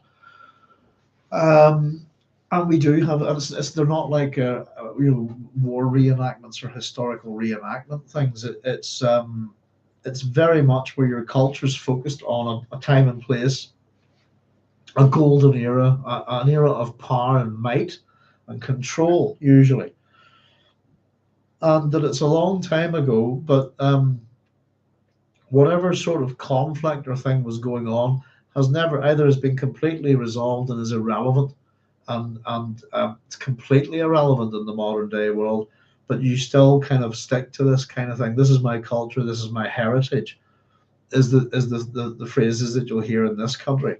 And interestingly enough, it's not actually their culture and it's not actually their heritage, but it's become a shoe-in at a point. So within a certain context, really, you go that that's my history or my culture focused out of this area, and you ignore everything that ever happened before it. Not realizing that once upon a time your people were something, and then there was something else. You go back far enough, you can take Muslims, take or Arabic peoples back to the point where Islam did not exist. What were your people before that? You can do it with the same with the Jews before Judaism existed. What were your people and where did they come from? You can do it with any group on the planet because all things transition and change. Most of the world worships monotheistic God. Once upon a time we didn't. Almost the entire world was polytheistic. It's things change. It's a focus on a particular. It's not like a gold. It's not utopia. Almost it's you like a Uchronia, a good time, and the attributes and trappings and victories and sacrifices and glories of those people and those times. You dress up as them. You march where they marched. You carry their flags. You carry their weapons. And you carry the pride and memories, all of it, all of these people's achievements or losses, whatever they were, you claim them as your own. That they're part of your life and you're part of your right, if you like. And it's generally people looking at the past through kind of rose-tinted glasses or whatever. That was the time when we were great. We in this country, that's when the Protestants crushed the Catholics, and that's when we became all Protestant. Blah blah blah.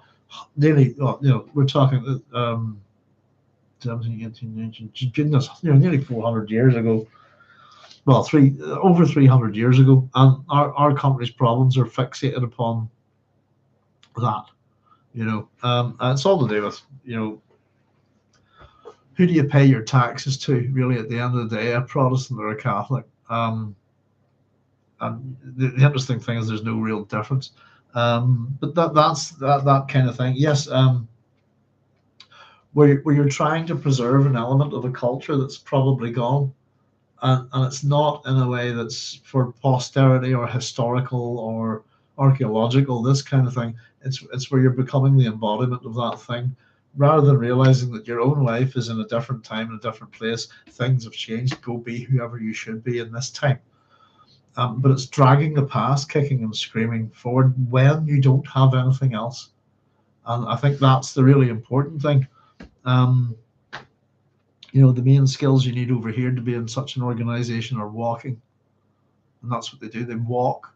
And they walk past, we fought a battle here hundreds of years ago. This is, let's go rub it in the faces of people who live there now. and it's actually a form of insanity, I think. It's not just the Orange Road. There's both sides have this in Northern Ireland. It's not just the Protestants; it's the cat. They all have it. We've recently had some idiots putting out on YouTube, hey, all the brothers and sisters of Erin return home to the motherland and all this mad crap that you've heard spewed out of the mouth of Nazis and things before. And again, they're wanting people to come here and let us become like the warrior poets of Cuchulain's age. Are you mad? There's it's completely insane. Let's go around fighting and writing poetry as if it's 2,000 years ago. And what part of me thinks, thank God for the internet in Northern Ireland. It's change and progress. We've got no choice but to run forward with it. But that to me is what a Fremen museum. Fremen, it's a particular term. Frank runs with it here. I think it can be applied to a lot of different peoples on the planet. And as I said, it's not the same as just as showcasing your culture. It's not that. There's I don't know how to put it. I'll consider my thoughts on it. I suppose, and maybe scribble some things down. But my term for it is retarded atavism, rather than applying it to any particular, Northern Ireland's people or who are we talking about? There's North American, Native Americans and this kind of thing, Indian reservations, that kind of thing. Yeah, and again, Frank sees the connection between those kind of peoples, and I suppose there's that connection between, I suppose, Ireland as well, where we're a rural country and have ancient kind of traditions and stuff. Our history is quite old. Here, we've buildings here we have a building here that's older than the pyramids, and it's an impressive enough building. We're not that backward in Ireland, to be honest with you, and we never really were. The idea that we are is put forward that we've had, Irish goldsmiths back in the day would put everybody to shame. Ancient, we've got some amazing treasures here, but that's to me what we run with Museum Fremen. To apply it to any society, retarded atavism is the term that I would use. From atavis is the Latin word for like your grandfather. So it's to slow again your own development, to not advance as a people in order to imitate your grandfathers, your ancestors. Essentially, that's the term. So yeah, I suppose I should scribble that in my book here. I've been using it for years. And I'm pretty sure it's me that I've never heard anybody else use it, but that's what I call it. And it is what it is. Retarded atavism, with retarded in the non-pejorative sense. In other words, TARDIS and the word re attached to it. To slow or to halt and then to do it again. To be like your grandfathers is what it means. Pardon me.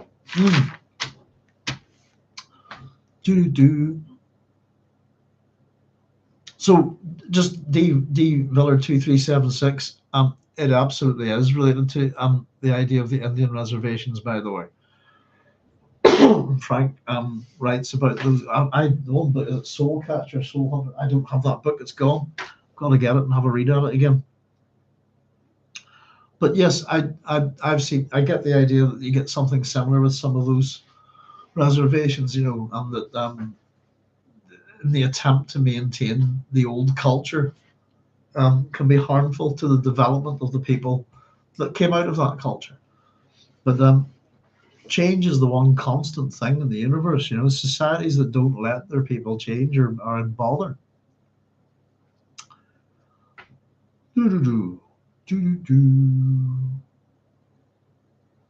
Chaz is saying, per the Midrash, Abraham felt responsible for his nephew after his brother's death. He was beloved, and Lot followed Abraham for many years before they separated. Abraham rescued Lot later too. Yes. Oh goodness, I haven't read that one in years. Doesn't Lot is what, don't they end up in, is it Gomorrah or I'm not too sure. Aren't they? Doesn't he flee with the wife and the two daughters, and then so of course the wife turns to a pillar of salt. and it's a very similar story to the story of Orpheus in the underworld with Eurydice. Don't look back. Of course, she does, and is dragged back to Hades, if you like. It's an interesting the don't look back motif, don't look back story. But yeah, it's what Lot's daughters do to him after is a bit dodgy. As I recall, it's a bit of biblical incest. Abraham for many years to separate Abraham. Yeah. No, I was forgetting. Yes, indeed. Okay, those they're very interesting stories. Those again, Chaya, I'm down to get a copy of the Torah just to see after we discussed the differences between Noah, and the differences between the Torah and the Old Testament is just gobsmacking. But it sounds like a much better read, and it really, for me, it kind of made the story link up with other types of stories like that. The castration of Noah would no, I never knew that happened to him, but it immediately takes that story and puts it in a whole other with a whole bunch of other stories that are to do with castration, ritual castration, what that symbolizes, all those kind of things. You get them with the Zeus, Kronos, Uranus, that kind of thing. And suddenly it's like, oh my goodness, that's a detail to leave out of a story because it changes it so much. Beloved Straggler is more the reality of the situation rather than explicit text reference. Yes, indeed. It is indeed for poor Ulot here.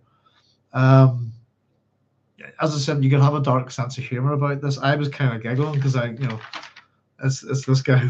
He's first. We know that. Next, we cut to somebody a bit different. Runner number 2 here. The next runner in the line was named Quuteg, an old and honourable name on Arrakis, a name from the Dune times. An ancestor had served Sichttamar as master of the Death Stills, but that was more than 3,000 years. Oh, sorry, that was more than 3,000 years lost in the past, which many no longer believed.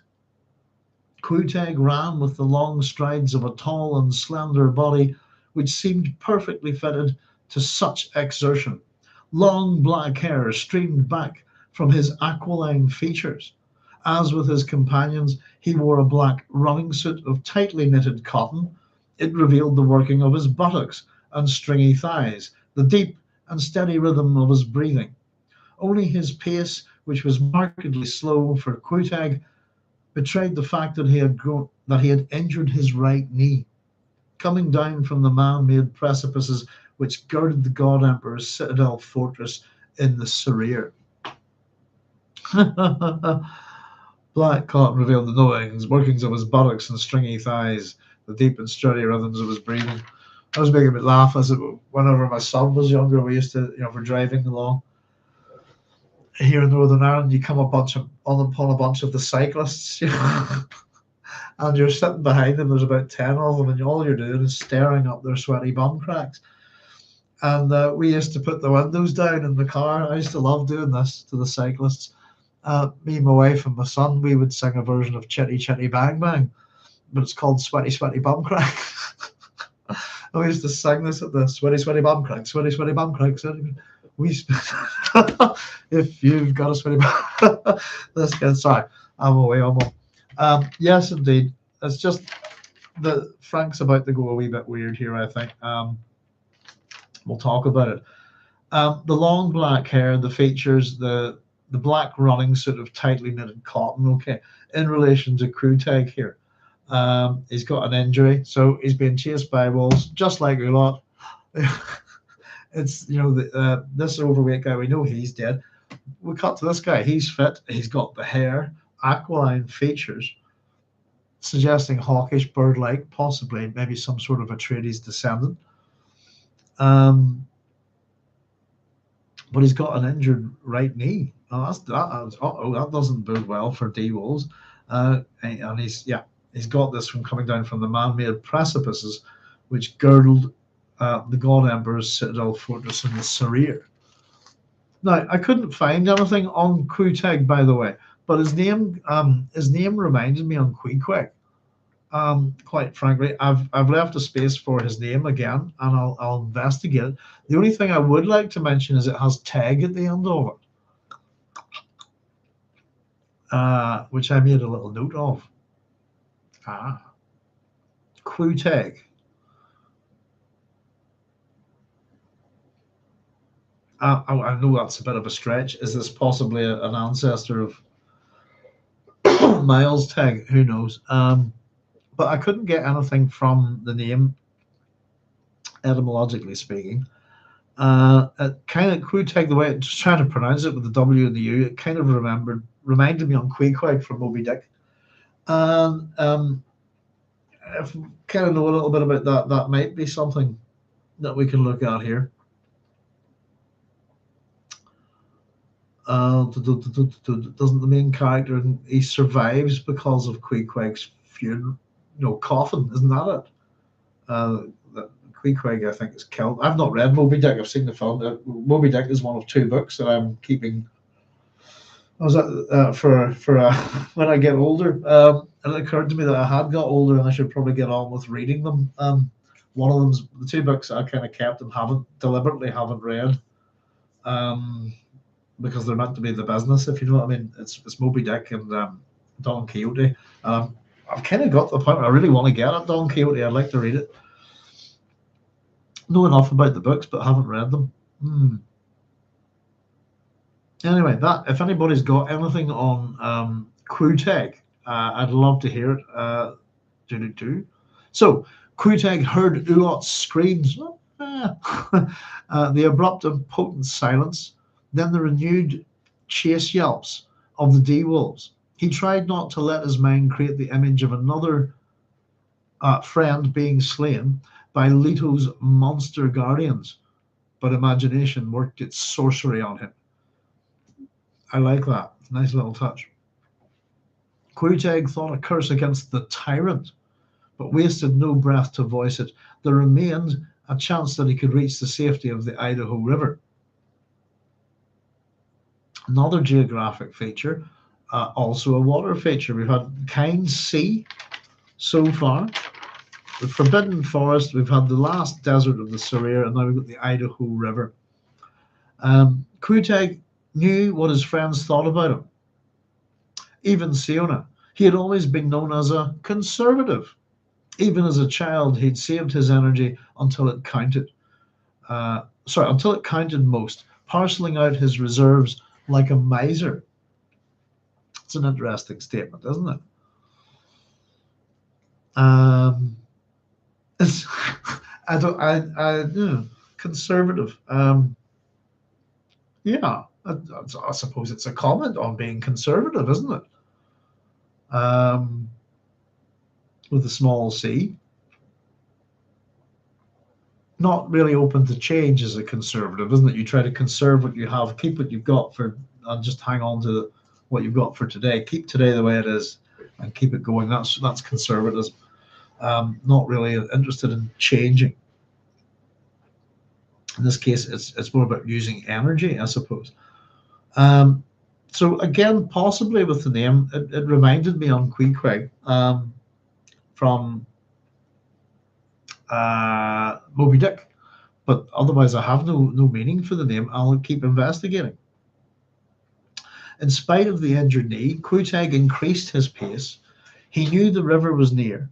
His injury had gone beyond agony into a steady flame which filled his entire leg and side with its burning. And that's where I've written, he knew the limits of his endurance. He knew also that SIona should be almost at the water. The fastest runner of them all, she carried the sealed packet, and in it the things they had stolen from the fortress of the Sarir. So they're thieves. Queequeg focused his thoughts on that package as he ran. And we get his thoughts here. Save it, SIona. Use it to destroy him. Ooh. So our picture of Leto that we know from Children of Dune so far is he's got monster guardians. He's a tyrant, according to these people, and that they're out to destroy him. Whatever's in this sealed package. The eager whining of the D-wolves penetrated Queequeg's consciousness. They were too close.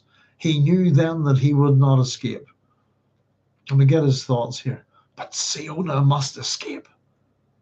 He risked a backward glance and saw one of the wolves move to flank him. The pattern of their attack plan imprinted itself on his awareness. As the flanking wolf leaped, Quuteg also leaped, placing a tree between himself and the pack. He ducked beneath the flanking wolf, grasped one of its hind legs in both hands, and without stopping, whirled the captive wolf as a flail, which scattered the others.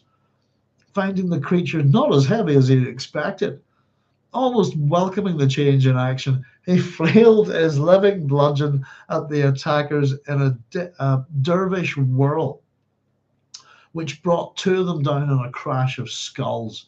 But he could not guard every side.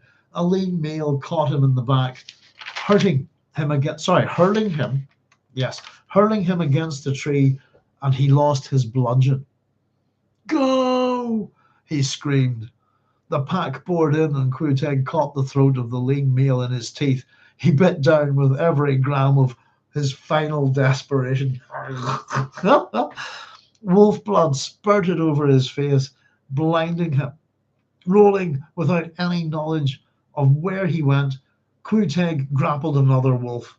Part of the pack dissolved into a yelping, whirling mob, some turning against their own injured.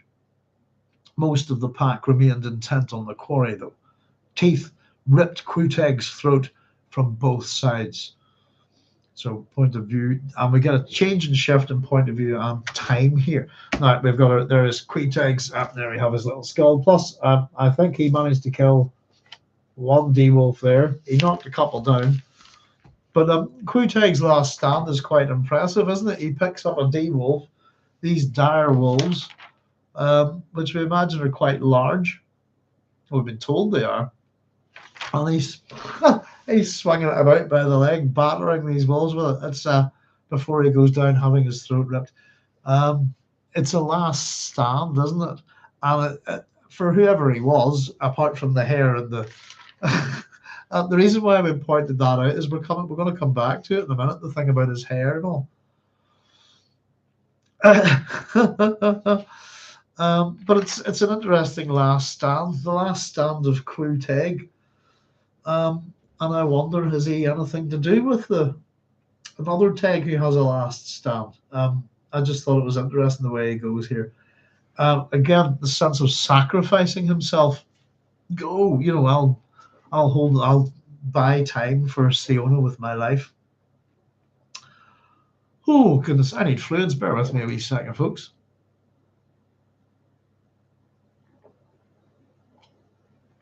The details were left out. They were part of the oral tradition which had accompanied the written text since Sinai.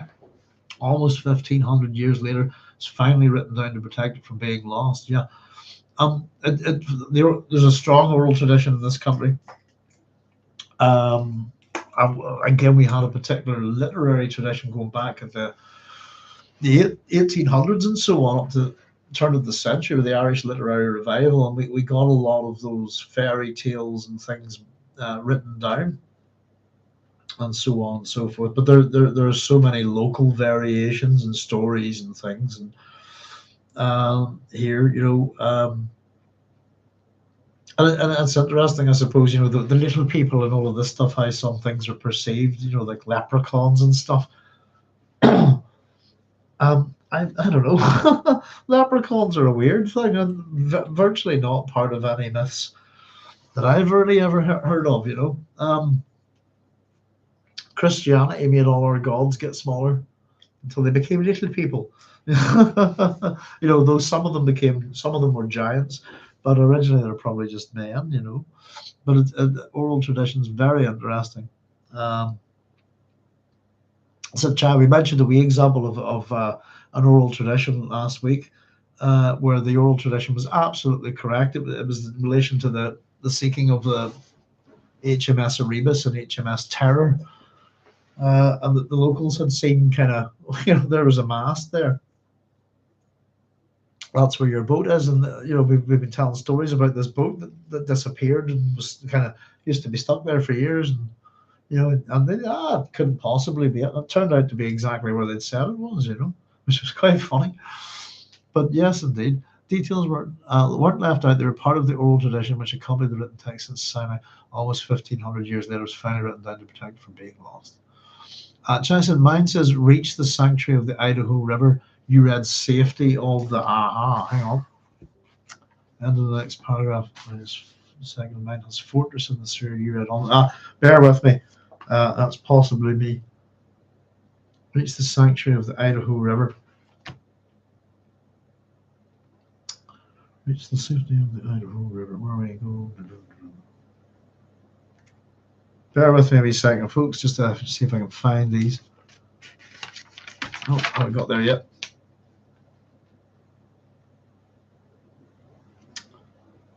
It's straggler. Where is this? So it is back a wee bit. There we go. Got it. Hang on. Reach safety. Let's check. You said sanctuary.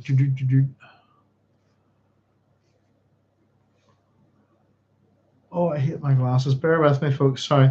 That's down a little bit. Reach the sanctuary of the island. Yeah, no, that's me. I've done that. Sorry. That's my mistake. Thank you. I occasionally do that. I think it's going to be a word, and I actually write the word I think it's going to be instead of the word that Frank actually uses. What's the other one I've done? Let me see. Mine says reach the sanctuary of Idaho River. That's correct, Chaya. Sorry. That was me. You read safety of end of next paragraph, second to last sentence, fortress in the sewer. You read on the sewer. Yeah, fortress in the sewer is what I had. I must have just missed the word.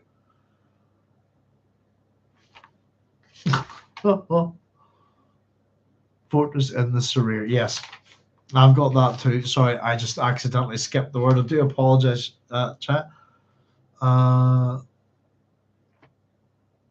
She carried, where was that? That was, in spite of his injured knee, Kutek increased his pace. He knew the river was near. His injury had gone beyond agony into a steady flame, which filled his entire leg and side with its burning. He knew the limits of his endurance. He knew also that SIona should be almost at the water, the fastest runner of them all. She carried the sealed packet, and in it, the things they had stolen from the fortress in the Sarir. Sorry if I dropped that word there. That's what it should have said.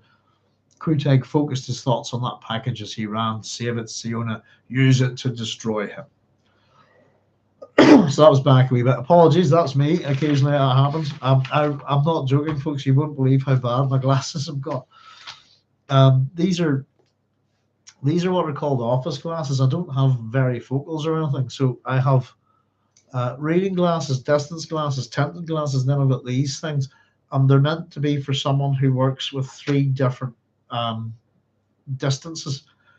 So from book to screen and then from my board for tutoring is kind of why I use them. I said they're fine in the top 2, but the reading has gone to hell. As you can probably tell, I've got a pair of readers here just in case.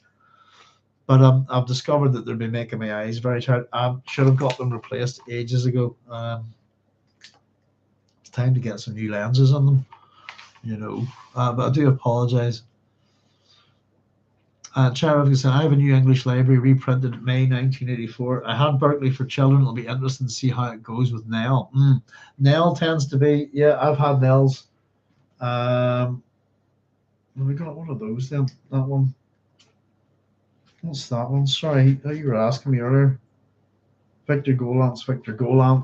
I think I've got 3 different Victor Golances, or that's Golance, isn't it? 2 Victor Golances and a Golance is what I've got here. I used to have a Nell. I actually think, oh no, I was just realizing I've actually, wrecked quite a few Dune books. That's probably why I don't have it. I thought I had another copy of it somewhere, but it's probably, I've actually got 3 copies of Children of Dune, all the same. No. So sorry, but yes, indeed. As I'm reading through God Emperor of Dune again, Chaya, with this copy, I was pleased to see that. Well, I wasn't scarring it for mistakes, but the level of mistakes that we've had in the first 3 books is quite frankly Um, I'll just say it's of note within publishing. It's outrageous. It's unbelievable. Um, but the first three books will be fix-ups. This is the first one that we have that's written as a book. So I didn't see too many mistakes. My understanding is that there is a version of this where the end of it's completely wrecked. That there's one edition where they've actually missing the end of the book. I'm kind of curious to figure out which one it is. So if anybody who's working with different editions, by the way, for if you see anything different in the book that you're reading, let us know because it's been a problem.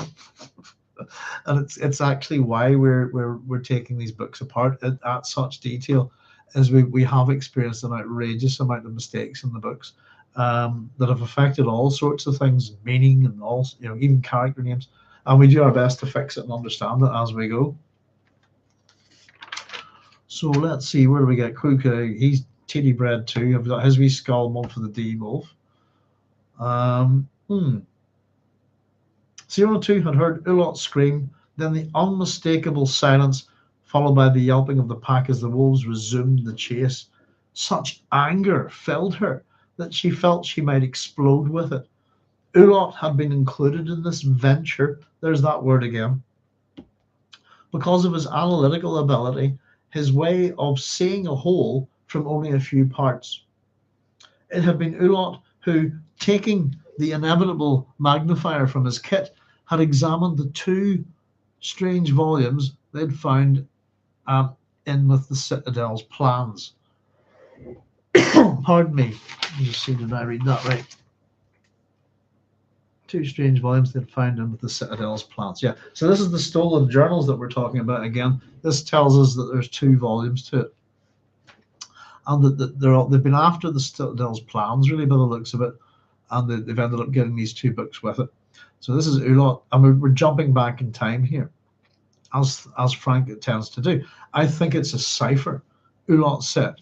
And Raddy, poor Raddy, who had been the first of their team to die, Raddy had said, "We can't afford the extra weight. Throw them away." Ulot had objected. Unimportant things aren't concealed this way. Kruteg had joined Raddy. We came for the Citadel plans and we have them. Those things are too heavy. But SIona had agreed with Ulot. I will carry them. That had ended the argument. And we get SIona's thoughts here. Poor Ulot, which is what I wrote earlier, interestingly enough. They had all known him as the worst runner in the team. Ulot was slow in most things, but the clarity of his mind could not be denied. As soon as SIona's thoughts here, he is trustworthy. Ulot had been trustworthy. Adjust the tense there. He's dead now.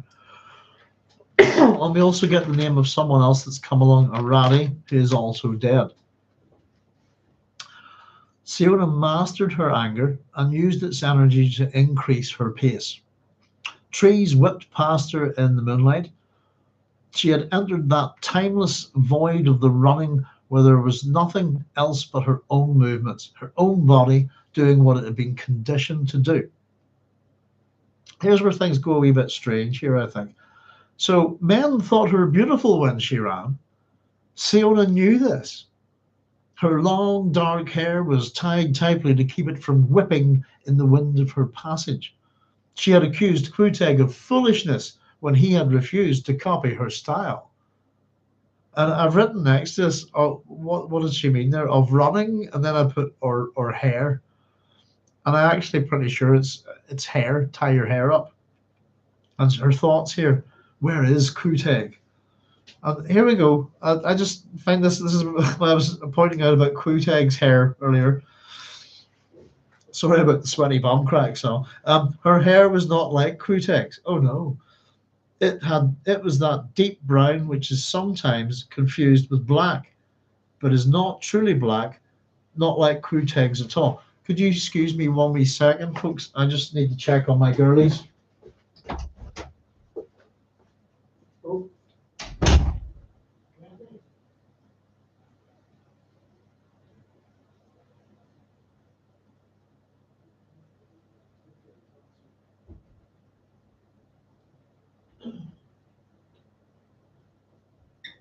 Oh. Sorry about that, folks. I just could hear the rain coming on very heavy there. My wife's away to bed, and I thought one of the dogs was outside, so I just wanted to make sure that she was in okay, and she is. Apologies. Now, where were we? Let's see.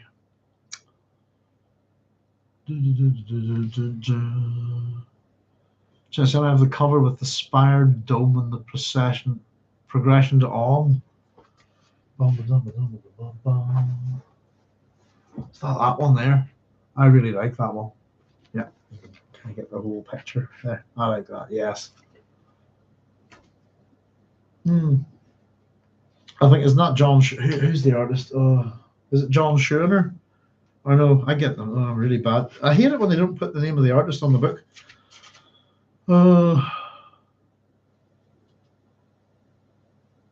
No, that's absolutely hateful. I get a couple of the Dune artists mixed up, unfortunately. New English Library. This is the nail. Yeah, sorry. New English Library. Just realised.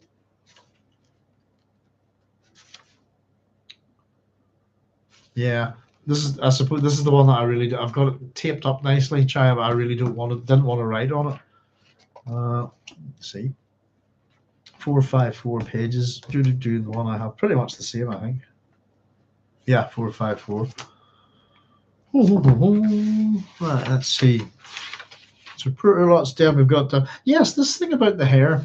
Men thought her beautiful when she ran. SIona knew this.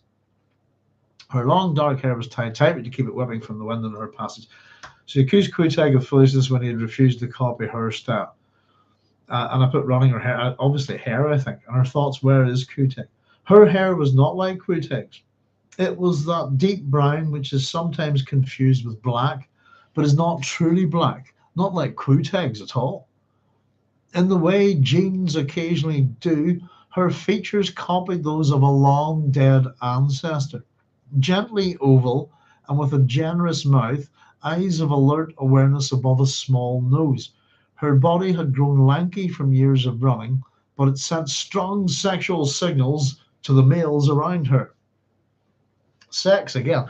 It's a very interesting way to look at this character straight off, because we hadn't really looked at the other characters who are running from the wolves this way. And it's a curious thing that Frank's doing here, and I'm not kind of sure why. I don't know what you think about it.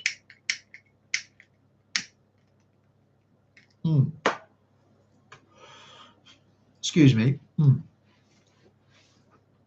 But the hair thing, the men thought her beautiful when she ran. SIona knew this. This is a third-person narrator telling us this.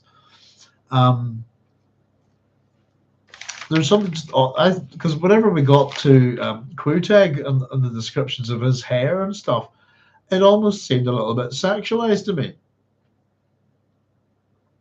I don't know if you agree. But the thing about Kuitag's hair, what? Ulot's fat, and he can't run these. Ulot gets killed. Then we go to this guy, and his long black hair streamed back from his aquiline features.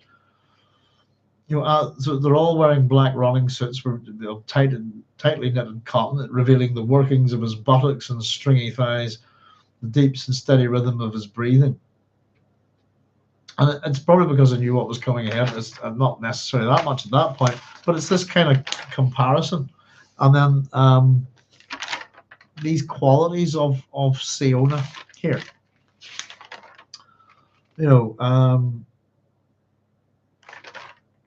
That's going to be, there's a reason for it, I think.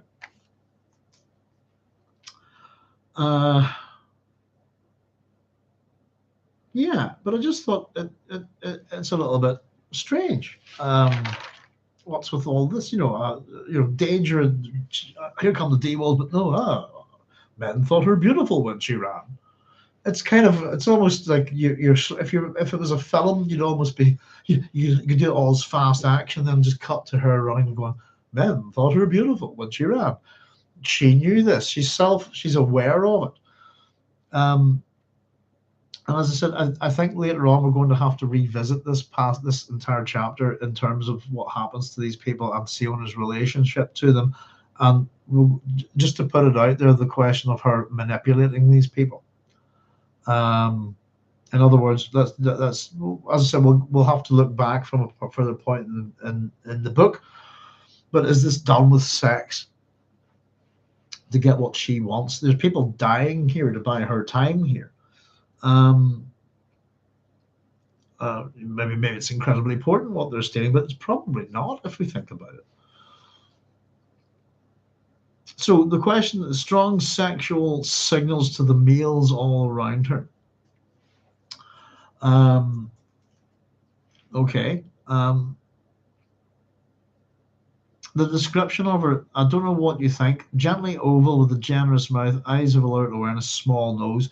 Not quite getting the coloration isn't kind of typical like Jessica Atreides, Alia Atreides, that kind of thing. We would probably expect red hair there. But we've been mixing genes, haven't we? But I thought the description was reminiscent. I've written Jessica, but not with the hair. And it's possible that she could. Who is the ancestor that she looks like? I kind of put Jessica question mark because of the hair, and then Ganima was the other one I thought of. Possible it could even be Alia, I suppose, would it? But well, no, not really, would it? Jessica Ganima, possibly. I don't know. What do you think? Oh, we've got an answer from someone. Thank you, Chaya. Well, I went with that first. Ganima was on the second thought. I think Frank is referring to Jessica as SIona's answer. So it's the gentle oval face. It's the shape of the face. That's where I went. Is there something about the Lady Jessica, about this SIona here? You can certainly deal it out to the men, no problem. So far we've got two people who've died for her, basically. Not that they really, well, maybe it's just the excuse that they went because they're going to get killed by these wolves anyway. But yes, indeed, her body had grown lanky from years of running. Running's the key thing with her, but it sent strong sexual signals to the males around her. We're going to hear stuff about, I've used the word pedestrian about pacing within this book, not obviously here. Running, being on foot, OPA, that kind of thing is kind of part of the God Emperor's thinking. Population that's on its feet has to walk everywhere is easy to control. It's a frank idea and it's not a good one, as we'll explain later. Her thoughts then again, where is Kruteg? The wolf pack had fallen silent, and this filled her with alarm. They had done that before, bringing down Radi. It had been the same when they got Situs. And again, we have someone else here who's been killed by the D-wolves. She told herself, this again, we'll have a wee chat about the names of etymology. She told herself the silence could mean other things. Kruteg too was silent and strong. The injury had not appeared to bother him too much. Seemed to bother him rightly when we heard about it earlier. SIona began to feel pain in her chest, the gasping to come, which she knew well from the long kilometers of training. Perspiration still poured down her body under the thin black running garment, the kit with its precious contents. Sealed against the river passage ahead, rode high on her back. She thought about the citadel charts folded there. Again, we get our thoughts here. Where does Leto hide his spice hoard? So there's a question. And we get this hoard of spice treasure. Worm or dragon's treasure trove, if you like. It had to be somewhere in the citadel. It had to be. Somewhere in the charts there would be a clue. The melange spice for which the Bene Gesserit, the Guild, and all the others hungered. That was the prize worth the risk. Pardon me. So the spice, we're back to that again. The stealing of the charts, possibly a clue to the location of a hidden melange hoard. That we got at the end of Children of Dune how Leto was going to restrict melange. The results, I suppose, again, we're 3,500 years down the road. We're going to have to see how things like that have panned out. But here we have two of the major power groups within the universe, the Bene Gesserit and the Guild, arguably two of the most powerful. and they're hungering for spice. They hunger for it. And those two cryptic volumes, Kuteg had been right in one thing.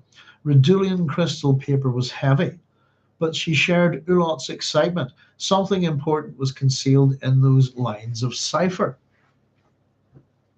Ciphers and codes. I think Frank got we understand. Scatali is a cipher, but it's a Roman cipher. That's kind of why we went with the Italian sort of pronunciation of it. But that's what it actually is. Once more, the eager chase yelps of the wolves sounded in the forest behind her. Run, Kuteg, run! That's her thoughts again. Now, just ahead of her, through the trees, she could see the wild cleared strip which bordered the Idaho River. She glimpsed moon brightness on water beyond the clearing. Run, Kuteg! Again, her thoughts. She longed for a sound from Kuteg. Any sound. Only the two of them remain now. Of course, we know that's not the case, don't we? We've got that sense of dramatic irony. We know better. We know that he's dead. Only the two of them remain now from the 11 who had started the run. 9 had paid for this venture with their lives. There's that word for the third time. I needed the green highlighter for that because I was looking for it. Venture. 9 had paid for this venture with their lives. Radi, Aline, Ulot, Situs, Inaneg, Onamal, Hutyi, Mimar, and Oawa. Now, I haven't found too much on these names, but I haven't had too much time to look, so I'm going to have a nosy once we're done. There's a couple. Situs kind of seemed to me to remind me of an Egyptian pharaoh, but I couldn't put my finger on it. Inaneg, I'm not too sure. Onameo looks like a version of Oanameus. And I'm assuming that these names would be like other names that have changed slightly. Oanameus is a fundamental name in the story of the Pelopons, the House of Atreus, all of that stuff is hugely important. It's in fact the story of Oanameus is chariot races for his daughter's hand, Hippodamia. It's another one of those things where he ends up it's a sort of incest thing with it. Pelops is it's a sacrifice with chariots and stuff. If you actually look into the story, it's very, very interesting. I've done a wee video somewhere on my channel, The History of the Pelopid Line. You can hear all about it there. How Oanameus meets his fate at the hand of Pelops. And it's how the curse of the house of what people call the curse of the House of Atreus comes about is partly because of this king. He's the king of Elis, isn't he? He holds a chariot race. It's to do with sacrificing. The reality of the story is to do with sacrificing virgins from the different satellite towns. And eventually, through this method, that practice ended. And it kind of became a local beauty contest where the different women from each of the sort of satellite towns would come. And the winner would end up having a statue made of her instead of being sacrificed on chariot wheels. But Oanameus is one of those things that whoever wants his daughter's hand has to defeat him in a chariot race, and everybody who's tried so far has died, and he keeps their heads on spikes, and Pelops is able to defeat him with the help of a man called Myrtilus, who is Oanameus's charioteer. Depending on, there's different versions of the stories, but they either mess with the pins that keep the wheels in, or he substitutes them from pins, the axes that are made of wax. So Pelops, also with 2 horses given to him by Poseidon, I think, is able to defeat him and kill him. But the curse comes from that Myrtilus agrees to help him, provided he gets to have sex with Hippodamia on the first night. And whenever Pelops defeats Oanameus and he's dead, then he gets married to Hippodamia, and along comes Myrtilus and says, "I want you promised me sex with your wife first." So, and at that point, Pelops kills him. He picks him up and throws him off the cliffs into the sea. And as Myrtilus is going, he curses him and all of his family, and that's the origin of the What people call the curse of the House of Atreus is actually the curse of the Pelopid line, and it's also Myrtilus's curse. That's him dead. Hippodamia goes on. She's involved in the story with the kidnapping of Chrysippus, etc. And of course, it's her statue that's very famously in the Hippodrome. Circus Maximus in Rome. Is Hippodamia, Pelops' wife. Onomeo there is, if it's Onomeus, is a character that's tied fundamentally into the Atreides myth, if you like, the Atreides story. So, as I said, I've got you lot in here, chat with this beloved straggler in relationship to what I've left a set of spaces here for the 10. We know that there's 10 of them there. So we'll see what we can find, if anything. And yeah, as I said, it was just a time issue. I didn't get a chance to get all of those done. But that's the list of from SIona's point of view, the 9 people that have died so far. Of course, Quuteg is dead as well, so it's 10 of them have died. She's the only survivor. Everybody's dead but her. Dear, oh dear. SIona thought their names, and with each sent a silent prayer to the old gods, not to the tyrant Leto. Especially, she prayed to Shai-Hulud. I pray to Shai-Hulud who lives in the sand. That's her prayer. Of course, Shai-Hulud, Shaitan, Leto, probably the same thing. Abruptly, she was out of the forest and onto the moon-bright stretch of mowed ground. Sorry, I'll say that again. And onto the moon... I'll do it all again. Abruptly, she was out of the forest and onto the moon-bright stretch of mowed ground along the river. Lawn. Straight ahead, beyond a narrow shingle of beach, the water beckoned to her. The beach was silver against the oily flow. Once again, beaches, rivers. This is meant to be Arrakis, isn't it? What's happened? The geography of this world, we have to treat the world as a character, I think, in this book, is vastly different than what we're used to. And we've been seeing this transformation occur in different ways in the book 4 now. A loud yell from back in the trees almost made her falter. She recognized Quuteg's voice above the wild wolf's sounds. Quuteg called out to her without name, an unmistakable cry with one word containing countless containing countless conversations. I apologize. A message of death and life. Go! So we've been jumping back and forward in time here with memory, and this go again from Quuteg, we've already heard it. This is kind of us catching up almost to the present of the action, if you like. It's kind of messing around with time and a fair little bit in this. It's almost an in media res kind of thing. The pack sounds took on terrible commotion of frenzied yelps. The pack sounds took on a terrible commotion of frenzied yelps, but nothing more from Quuteg. She knew then how Quuteg was spending the last energies of his life, delaying them to help me escape. That's her thoughts again. What a guy. Obeying Quuteg's cry, she dashed to the river's edge and plunged headfirst into the water. The river was a freezing shock after the heat of the run.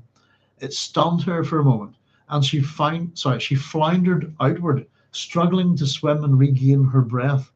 The precious kit floated and bumped against the back of her head. The Idaho River was not wide here, no more than 50 meters. A gentle sweeping curve with sandy indentations fringed by... Oh, so as my handwriting is appalling here, hang on. Roots, it's not my hand, yeah, looks like an O. An A, sorry, I was wondering what that was. I'll read that again, sorry folks. The Idaho River was not wide here, no more than 50 meters, a gently sweeping curve with sandy indentations, fringed by roots and shelving banks of lush reeds and grass where the water refused to stay in the straight lines Leto's engineers had designed. It's a long sentence, isn't it? I kind of remind you of the river band here. That's a nice canopy, but it's not that wide. We've got plenty of bull reeds and stuff around it. We've got a very ancient settlement over there. It's called Mount Sandal Fort. It's one of the first places where people lived in Ireland, as early as between 10 and 8,000 BC. So just made me think of it. SIona was strengthened by the knowledge that the D-wolves have been conditioned to stop at the water. Their territorial boundaries have been drawn, the river on this side and the desert wall on the other side.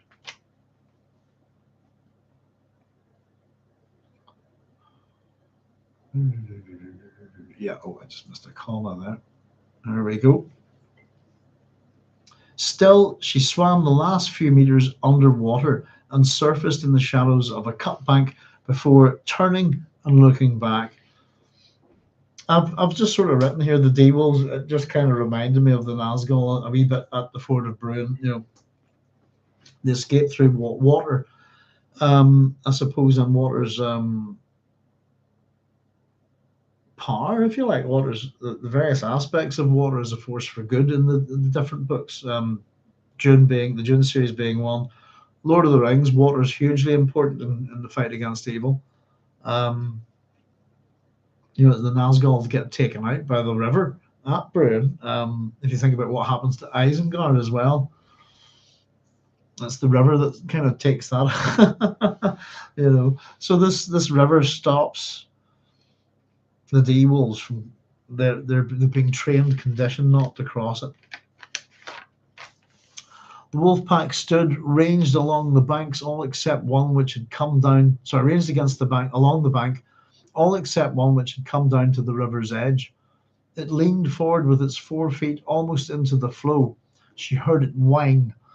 SIona knew the wolf saw her, no doubt of that. D-wolves were noted for their keen eyesight. They were. Hang on. That doesn't sound right. There were gaze. Oh no, it is. It's okay. There were gaze hounds in the ancestry of Leto's forest guardians, and he bred the wolves for their eyesight. She wondered if this once the wolves might break through their conditioning. Oh, it's a bad sentence. Yeah, could do with a comma or something. This sentence. She wondered if this once the wolves might break through their conditioning. That reads better, doesn't it? They were mostly sight hunters. If that one wolf at the river's edge should enter the water, all might follow. SIona held her breath. She felt the dragging of exhaustion. They had come almost 30 kilometers, the last half of it with the D-wolves close behind. The wolf at the river's edge whined once more, then leaped back up to its companions. At some silent signal, they turned and loped into the forest. That's a good word to use there, loped. I put down a suggestion to D-wolf, possibly selective breeding, a result of selective breeding crossbreeding with the dog species. Sighthounds and whatever has been used to develop these D-wolves. Could well be dire wolves, couldn't they? Pardon me. SIona knew where they would go. D-wolves were allowed to eat anything they brought down in the Forbidden Forest. Everyone knew this. It was why the wolves roamed the forest, the guardians of the Sarir. You'll pay for this, Leto, she whispered. It was a low sound, her voice very close to the quiet rustling of the water against the reeds just behind her. You'll pay for Ulot, for Quuteg, and for all the others. You'll pay. Sorry, I'm always amused by the whole.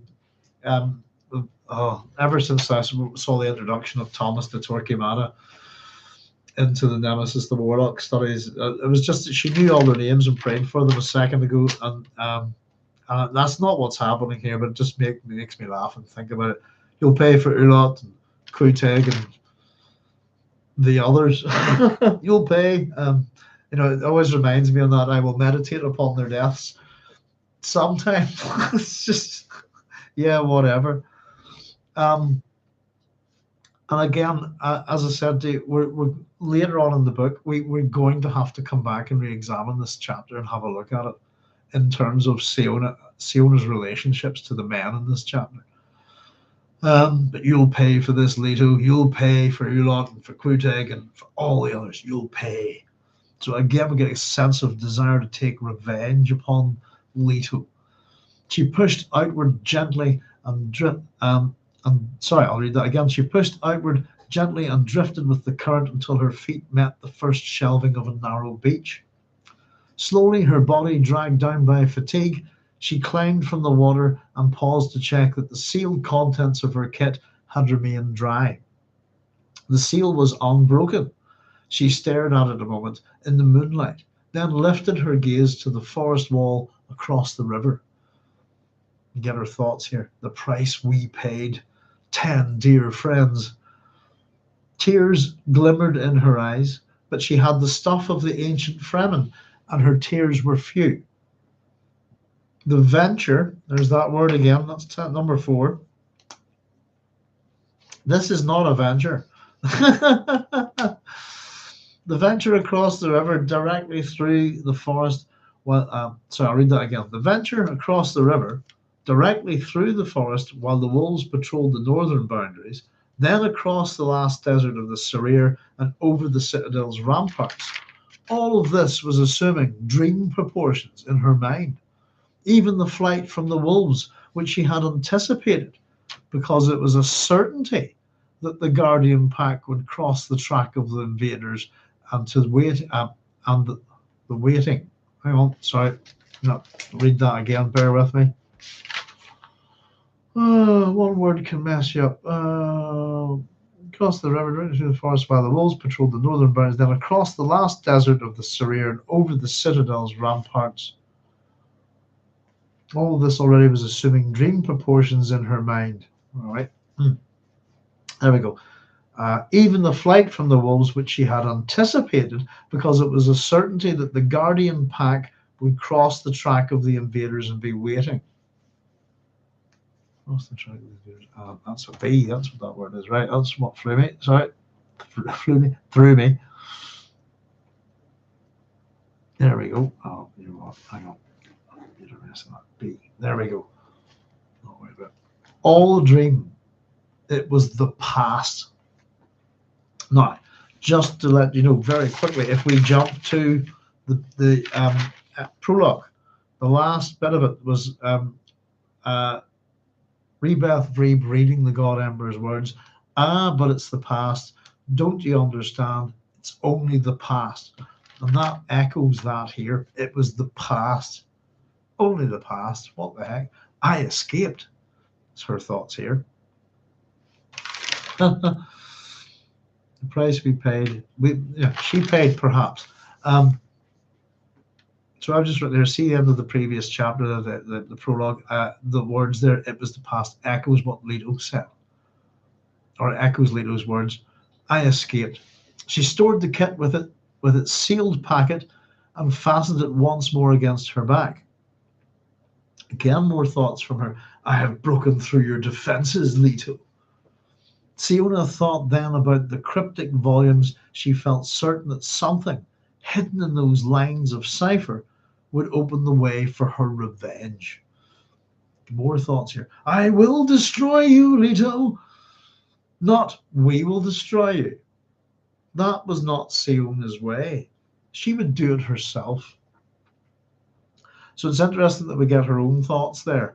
Very much, I will destroy you, Leto. And then the third person omniscient narrator lets us know it's not this.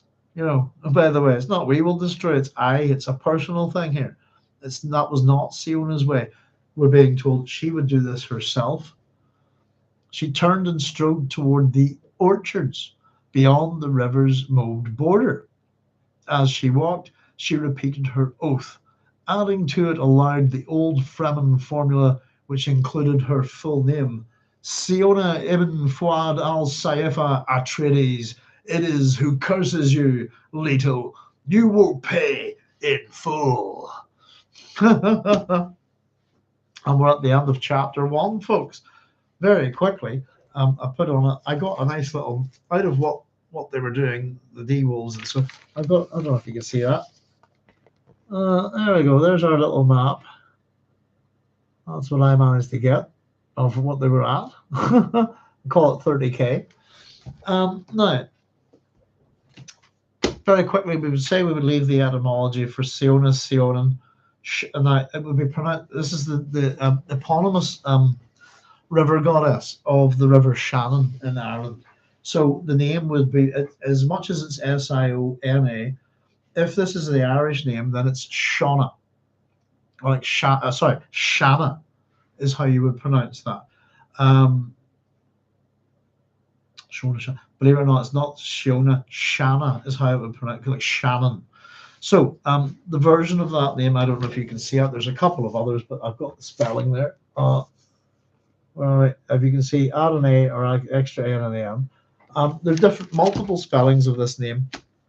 Is a version of that name. Now, this is, let's say we've got lots of these. We'll focus on the Shiona a bit. First, very briefly, well, in fact, actually, we'll deal with the other bit. It's quite easy. Ibn Fuad al-Saifa Atreides. Ibn is son of. Fuad in Arabic is heart or mind or spirit, that kind of, that kind of thing. And all right, Saifa here is an alternative spelling of Saif, which is the Arabic word for sword. So technically, we'll deal with the Siona bit. Her name means Siona, son of the heart of the sword. And I think that might have a later reference to Maneo, but obviously she's not a son. Clearly, she's a daughter, but we have gender inversions within Dune are 10 a penny. It's a very common thing. So Siona is one of the Tuatha De Danann. I'm going to give you a couple of words here.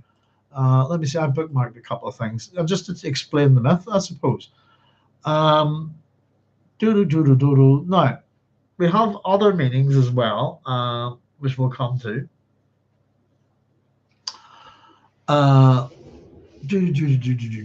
Siona. Let me just open that up. Then the Sanskrit. China alternate. Scots Gaelic alternate forms. Blah blah blah blah blah. Now, all right. Hold on. What am I looking for? Where'd you go? There we are, and there you be. Aha. Now, just for us, we're going to be looking at some worm stuff, I suppose. Here's a couple of links for you guys. Boom. Hopefully that will go. First one. Saif is a branch like on a tree in Hebrew. Yeah. It's interesting. Some of the words for swords, the Greek ones to do from the word leaf, isn't it? It's interesting you say that, Chaya. Let's see. Let me just catch up with your comments, folks. Have I made a wee mistake there again? I think Frank was referring to Jessica's. Where does Leto hide his hoard of spice? What did I say? That's the question, isn't it? Where does Leto hide his spice hoard? I wonder. I do these things then. I think it's probably because of Frank's syntax bothers the hell out of me sometimes. Where does Leto hide his hoard of spice? Where does Leto hide his? I've done that. That's me.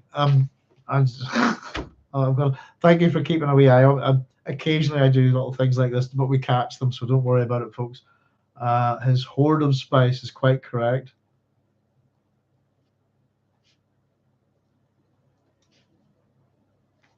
Thank you very much. That's me again. I've got to watch myself. I do wee things like that when I'm tired, Chaya, but it's possibly that my editing skills are a lot better than Frank's, but it's an economy of language thing.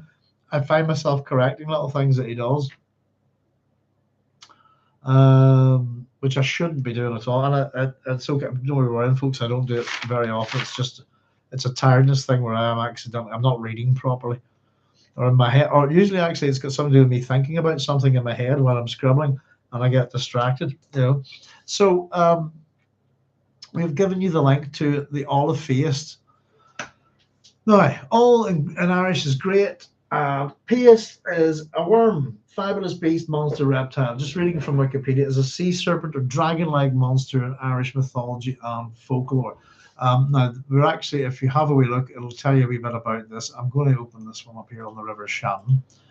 We'll just get you a link for this as well.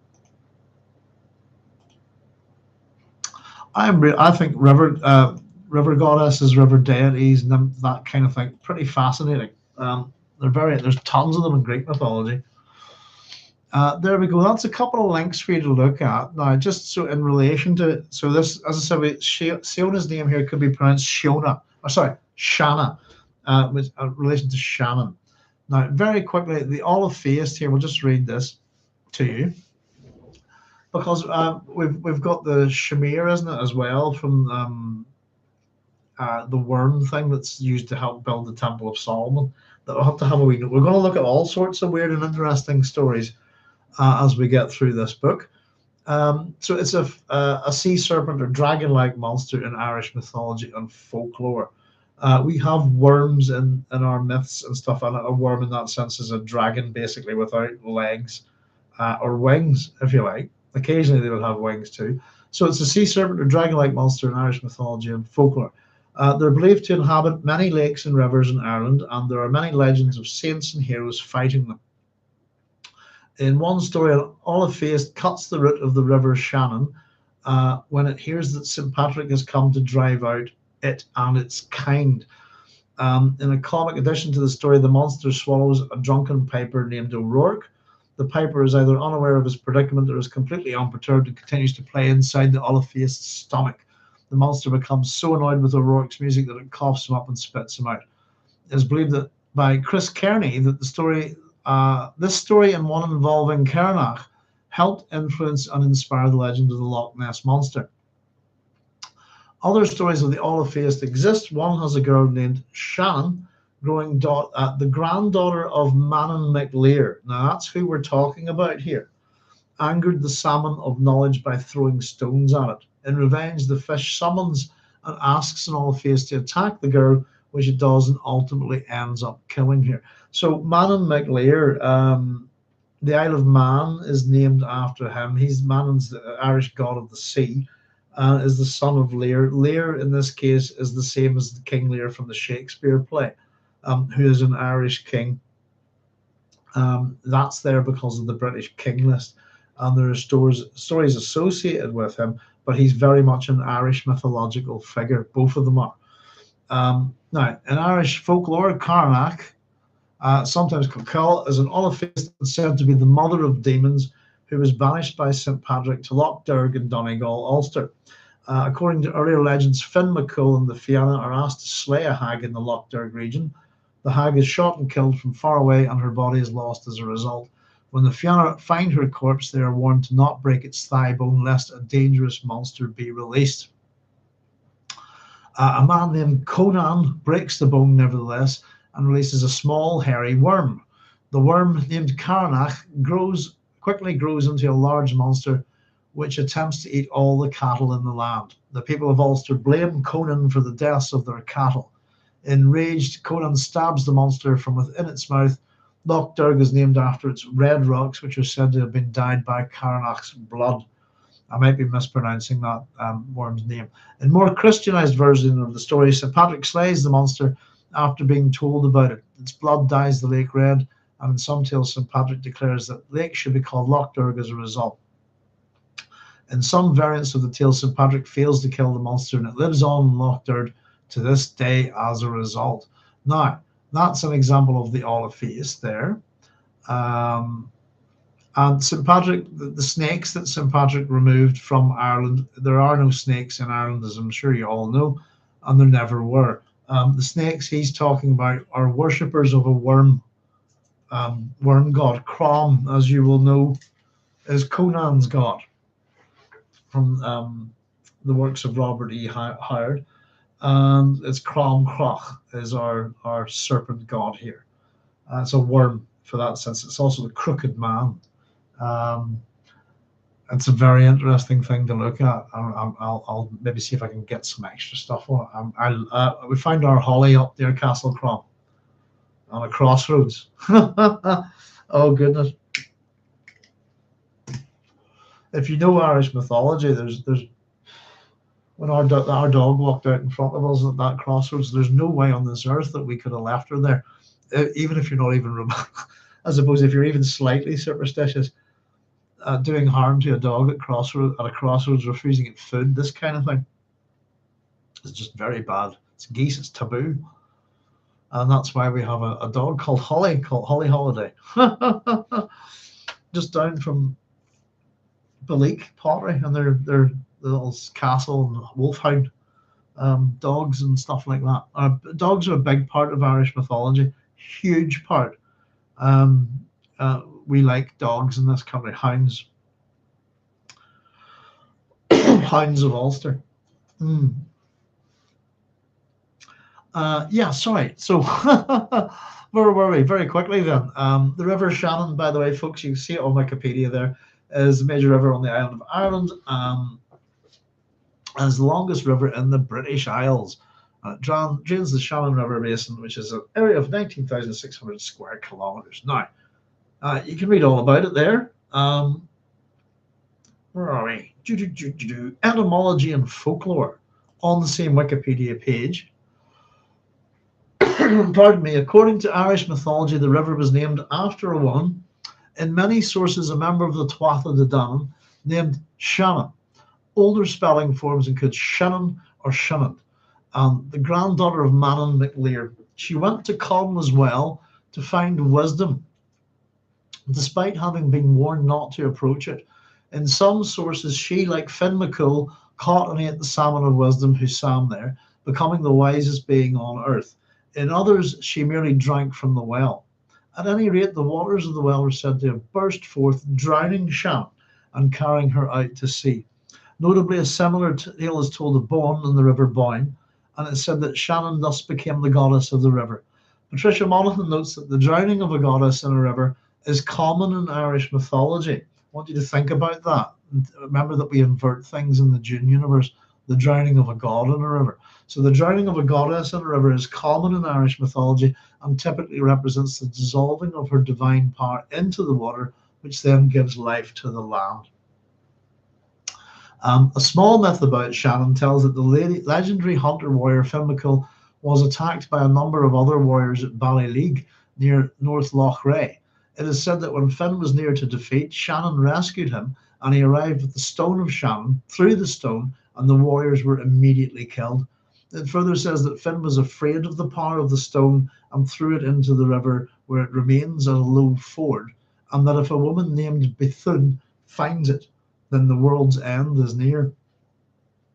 I was thinking about that. I had an aunt from Australia who's passed away, sadly, and she had Alzheimer's, and I saw her. She came over to visit everybody here before she passed away. She's a lovely woman. The last time I had seen her, let me figure this out, was 1989, possibly. I was doing my GCSEs, and she was over visiting the family and up in Larne. I was down the Inver River doing my geography GCSE coursework, and while I was there, I found a fairy stone, which was interesting. And it's a stone. It's like people wear them as a jewelry. It's a stone that has a hole naturally eroded through it from just sitting in the part of the river. And I'd given it to her because, well, here, by the way, take that home with you. It's nice to see you, as a wee present. When she was up, I said, put a wee, leather thong on that. Wear it around. That's a fairy stone, and I just found it. And many, many, many years later, she'd come back over to kind of say goodbye to family and stuff because of the Alzheimer's and had memory. And whenever she met me, she'd completely remembered this, because the last time she, that fairy stone you found down the river and all. And I was going, goodness, how do you remember that? It was interesting, the wee story that she told us about the rivers and so on. We have things like that here, depending on how much you're into it. Creatures then, the Shannon reportedly hosts a river monster named Kata, the first known mention being in the medieval Book of Lismore. Of Lismore. And the manuscript, we're told that Shannon, patron saint of County Clare, defeated the monster of Inish Katha. Kata is described as a large creature with a horse's mane, gleaming eyes, thick feet, nails of iron, and a whale's tail. Pardon me, another story has an olive-faced flea its home in the Shannon upon hearing that St. Patrick has arrived to remove its kind from Ireland.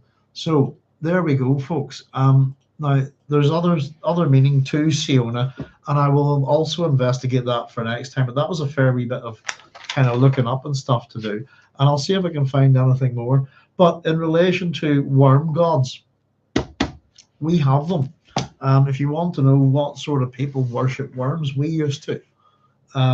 Prior to good old St. Patrick coming here and murdering them all. St. Patrick's murder of the stakes is actually the murder. There's stories of the murder of the worshippers of Crom is a very similar story to Elijah and his killing of the worshippers of Baal, I believe. Goodness, I haven't read that in donkey's years. So it's a very interesting. We've had a couple of river goddesses, by the way, and their myths appear in the Dune series already. We've had a mention of Lorelei, the kind of Germanic river goddess siren type creature previously. So this is something that Frank's into. And as I said, the interest in Irish mythology around this time with Frank, I think, is peaking. Let me see. As I said, we've. I mean, I think he's fascinated by myth anyway. So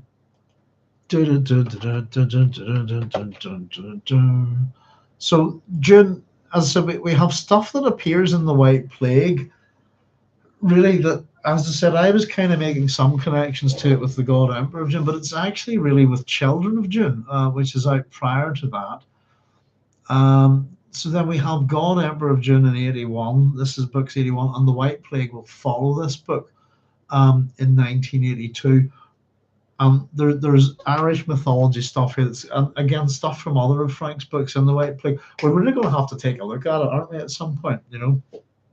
But there you go, folks. I think just in relation to what happens in the story, if this is the case, and it's an interesting name, as I said, there's other etymologies to the name, but I thought that the myths fitted perfectly, and the relationship to a worm. I mean, what are we looking for in a name? it's just like we've been just presented with it. And a series of myths. And as I said, there are other worm gods in Irish mythology. Crom Croch would be the main one, also known as Crom Duff, by the way. That dove being D-U-B-H, which is black Crom, the crooked. So we were having a wee chat about the Shamir, isn't it, from Hebrew mythology within the old the building of this incredible worm. But so we've got a couple of cultures that worship or have mythological worms. But right, as far as I'm concerned, and we're also going to be having a look at things like Arrakis, you know, within the Gnostic tradition, etc. There's more than just the worm kind of deities, worm kind of mythological beings. We've got the Irish, we've got the Hebrew ones here as well, which we're going to have a look at, but we've also got Christian ones and kind of these representations of where we put different animal beings together. We've got a whole bunch to look at. Simply what is Leto is going to be his relationship to myth and also to god emperors and all sorts of things. We're going to have a great time checking this out, I think. And as I said, I was a bit rushed with this week. I didn't have as much time just with Christmas and New Year to get at, but I think we're off to a good start. And any questions that we have or any little things that we don't pick up this week, we'll keep at it. We'll find them, you know. But there's always meaning within these things. Julian's saying, what are the best texts for Irish myth outside of the town? If we want to know more of a Shane Finn McCool, the Salmon of Knowledge, Lyrics. Oh, right, okay. Are these stories mostly in the Book of Invasions or Cal? No, no. I mean, there's a whole there's different mythological cycles. I can help you there. Right, bear with me. Right, where Irish mythology. T.W. Rolliston is here we go. I'll give you two, and in fact, I know Frank's looked at some of these. Oh, goodness gracious me, what have we got there? It's pagan Celtic Britain, that's what right. I can highly recommend these two. If you're in Britain, you should be able to get these books and kind of the works, or what used to be called bargain books. This is a fantastic book, by the way. And that looks like cover art by Jim Fitzpatrick, if I'm not mistaken. Bear with me. I've had this a long, long time. Right, if you want to really get into Irish myths, two books will do it for you. Irish mythology, folktale, blah, blah, blah. One thing, Irish epic poem, which is what Julian's talking about, is the Toyn Bull Cully. I have a couple of different versions of it. To be honest with you, I would you might find it tricky to work with. Where are you? God, I hate my glasses. There's one. That's the one I didn't like. I'm pretty sure I bought another version of it recently, didn't I? I'm sure I did. So I'm sure I did. It's probably sitting here. In fact, I know I did because I dislike this one so much. There we go. Right, okay, folks. So if you really want to get into Irish and Celtic mythology, we've got two books for you. Now, if you want to read the epic of the Toyn Bull Cully, Irish epic of Toyn Bull Cully, there's two. This is a modern Penguin Classics translated by Kieran Carson. I've found this translation boring, bland, and not good. This is the dog's. Sorry, let's rephrase that. This is the bull's bollocks. This is the Toyn translated by Thomas Kinsella. This is a fantastic poetic edition with illustrations, and it is a very good read. Compared to this, I thought this was unwieldy. You would enjoy this. It's great. Cuchulainn, the national character of the Ulstermen, is pretty much the guerrilla warrior. The Toyn is what the Iliad is to war, the Toyn is to guerrilla warfare. Is the original Rambo. Is Cuchulainn, one man against an entire army. He warps spasms, and if anybody knows Sloan or anything like that. So the two books, you should get these real cheap. This is Celtic Myths and Legends. And this is by T.W. Rolliston. I'll type his name in for you here. And it's a fantastic book. It should be public domain by now. Very easy to get. So if you're in the UK, by the way, bargain books sort of have these kind of. Did I spell his name right here? Hang on. How would you spell Rolliston? Has it got a W or not? All right. T.W. No, it doesn't. You should have it. There you go. T.W. Rolliston, sorry, that's Celtic Myths and Legends.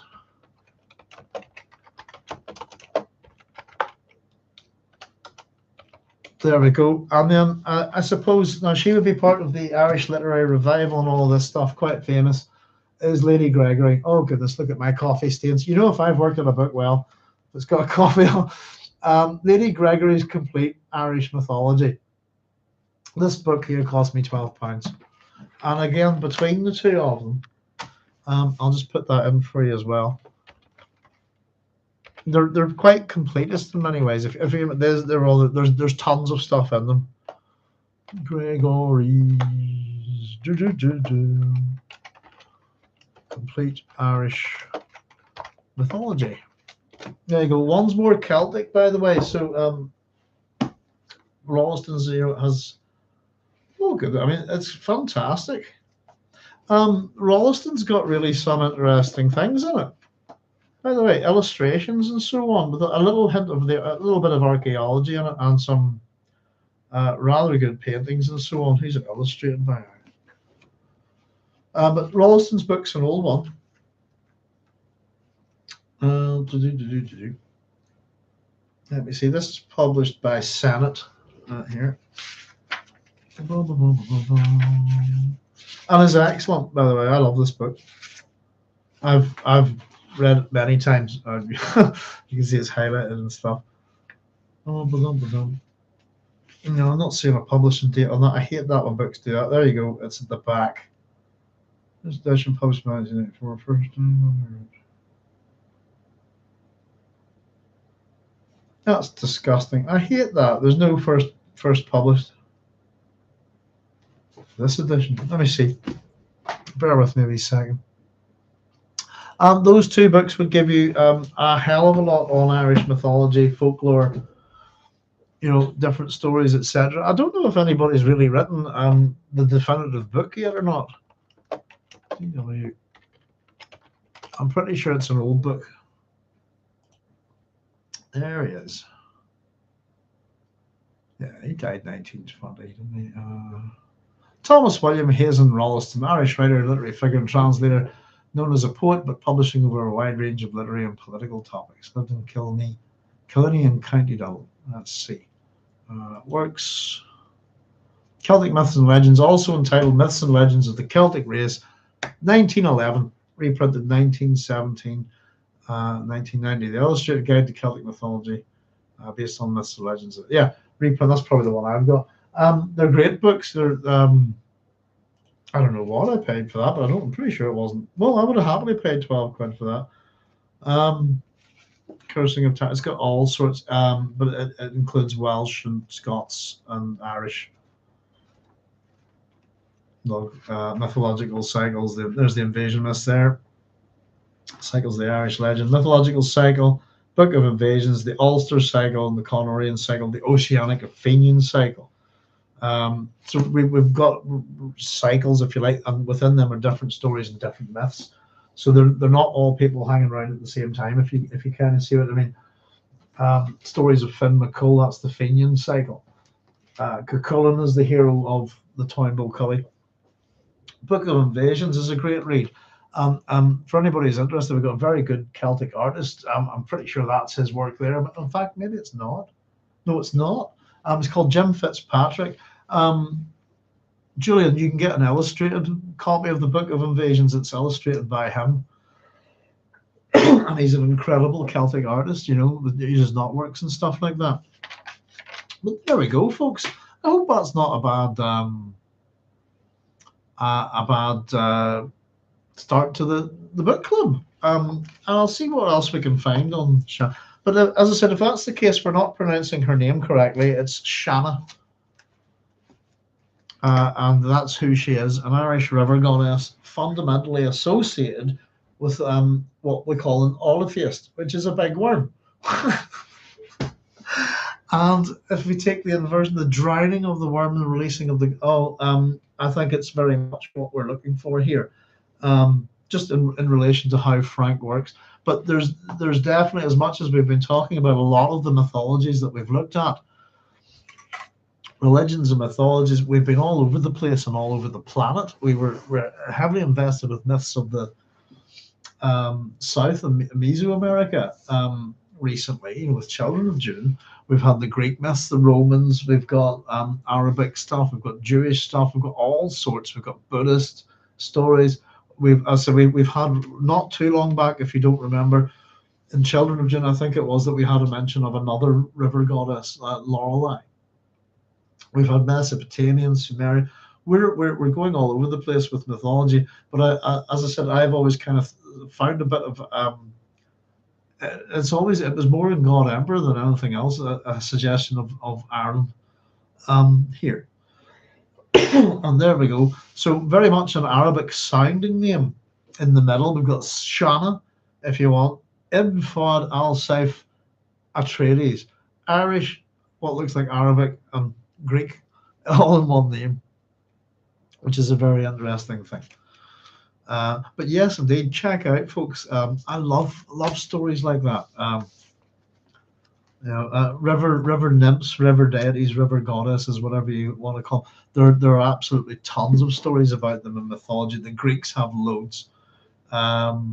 you know, and they often tend to be quite, you know, I'm fascinated by it, but this is a great wee one.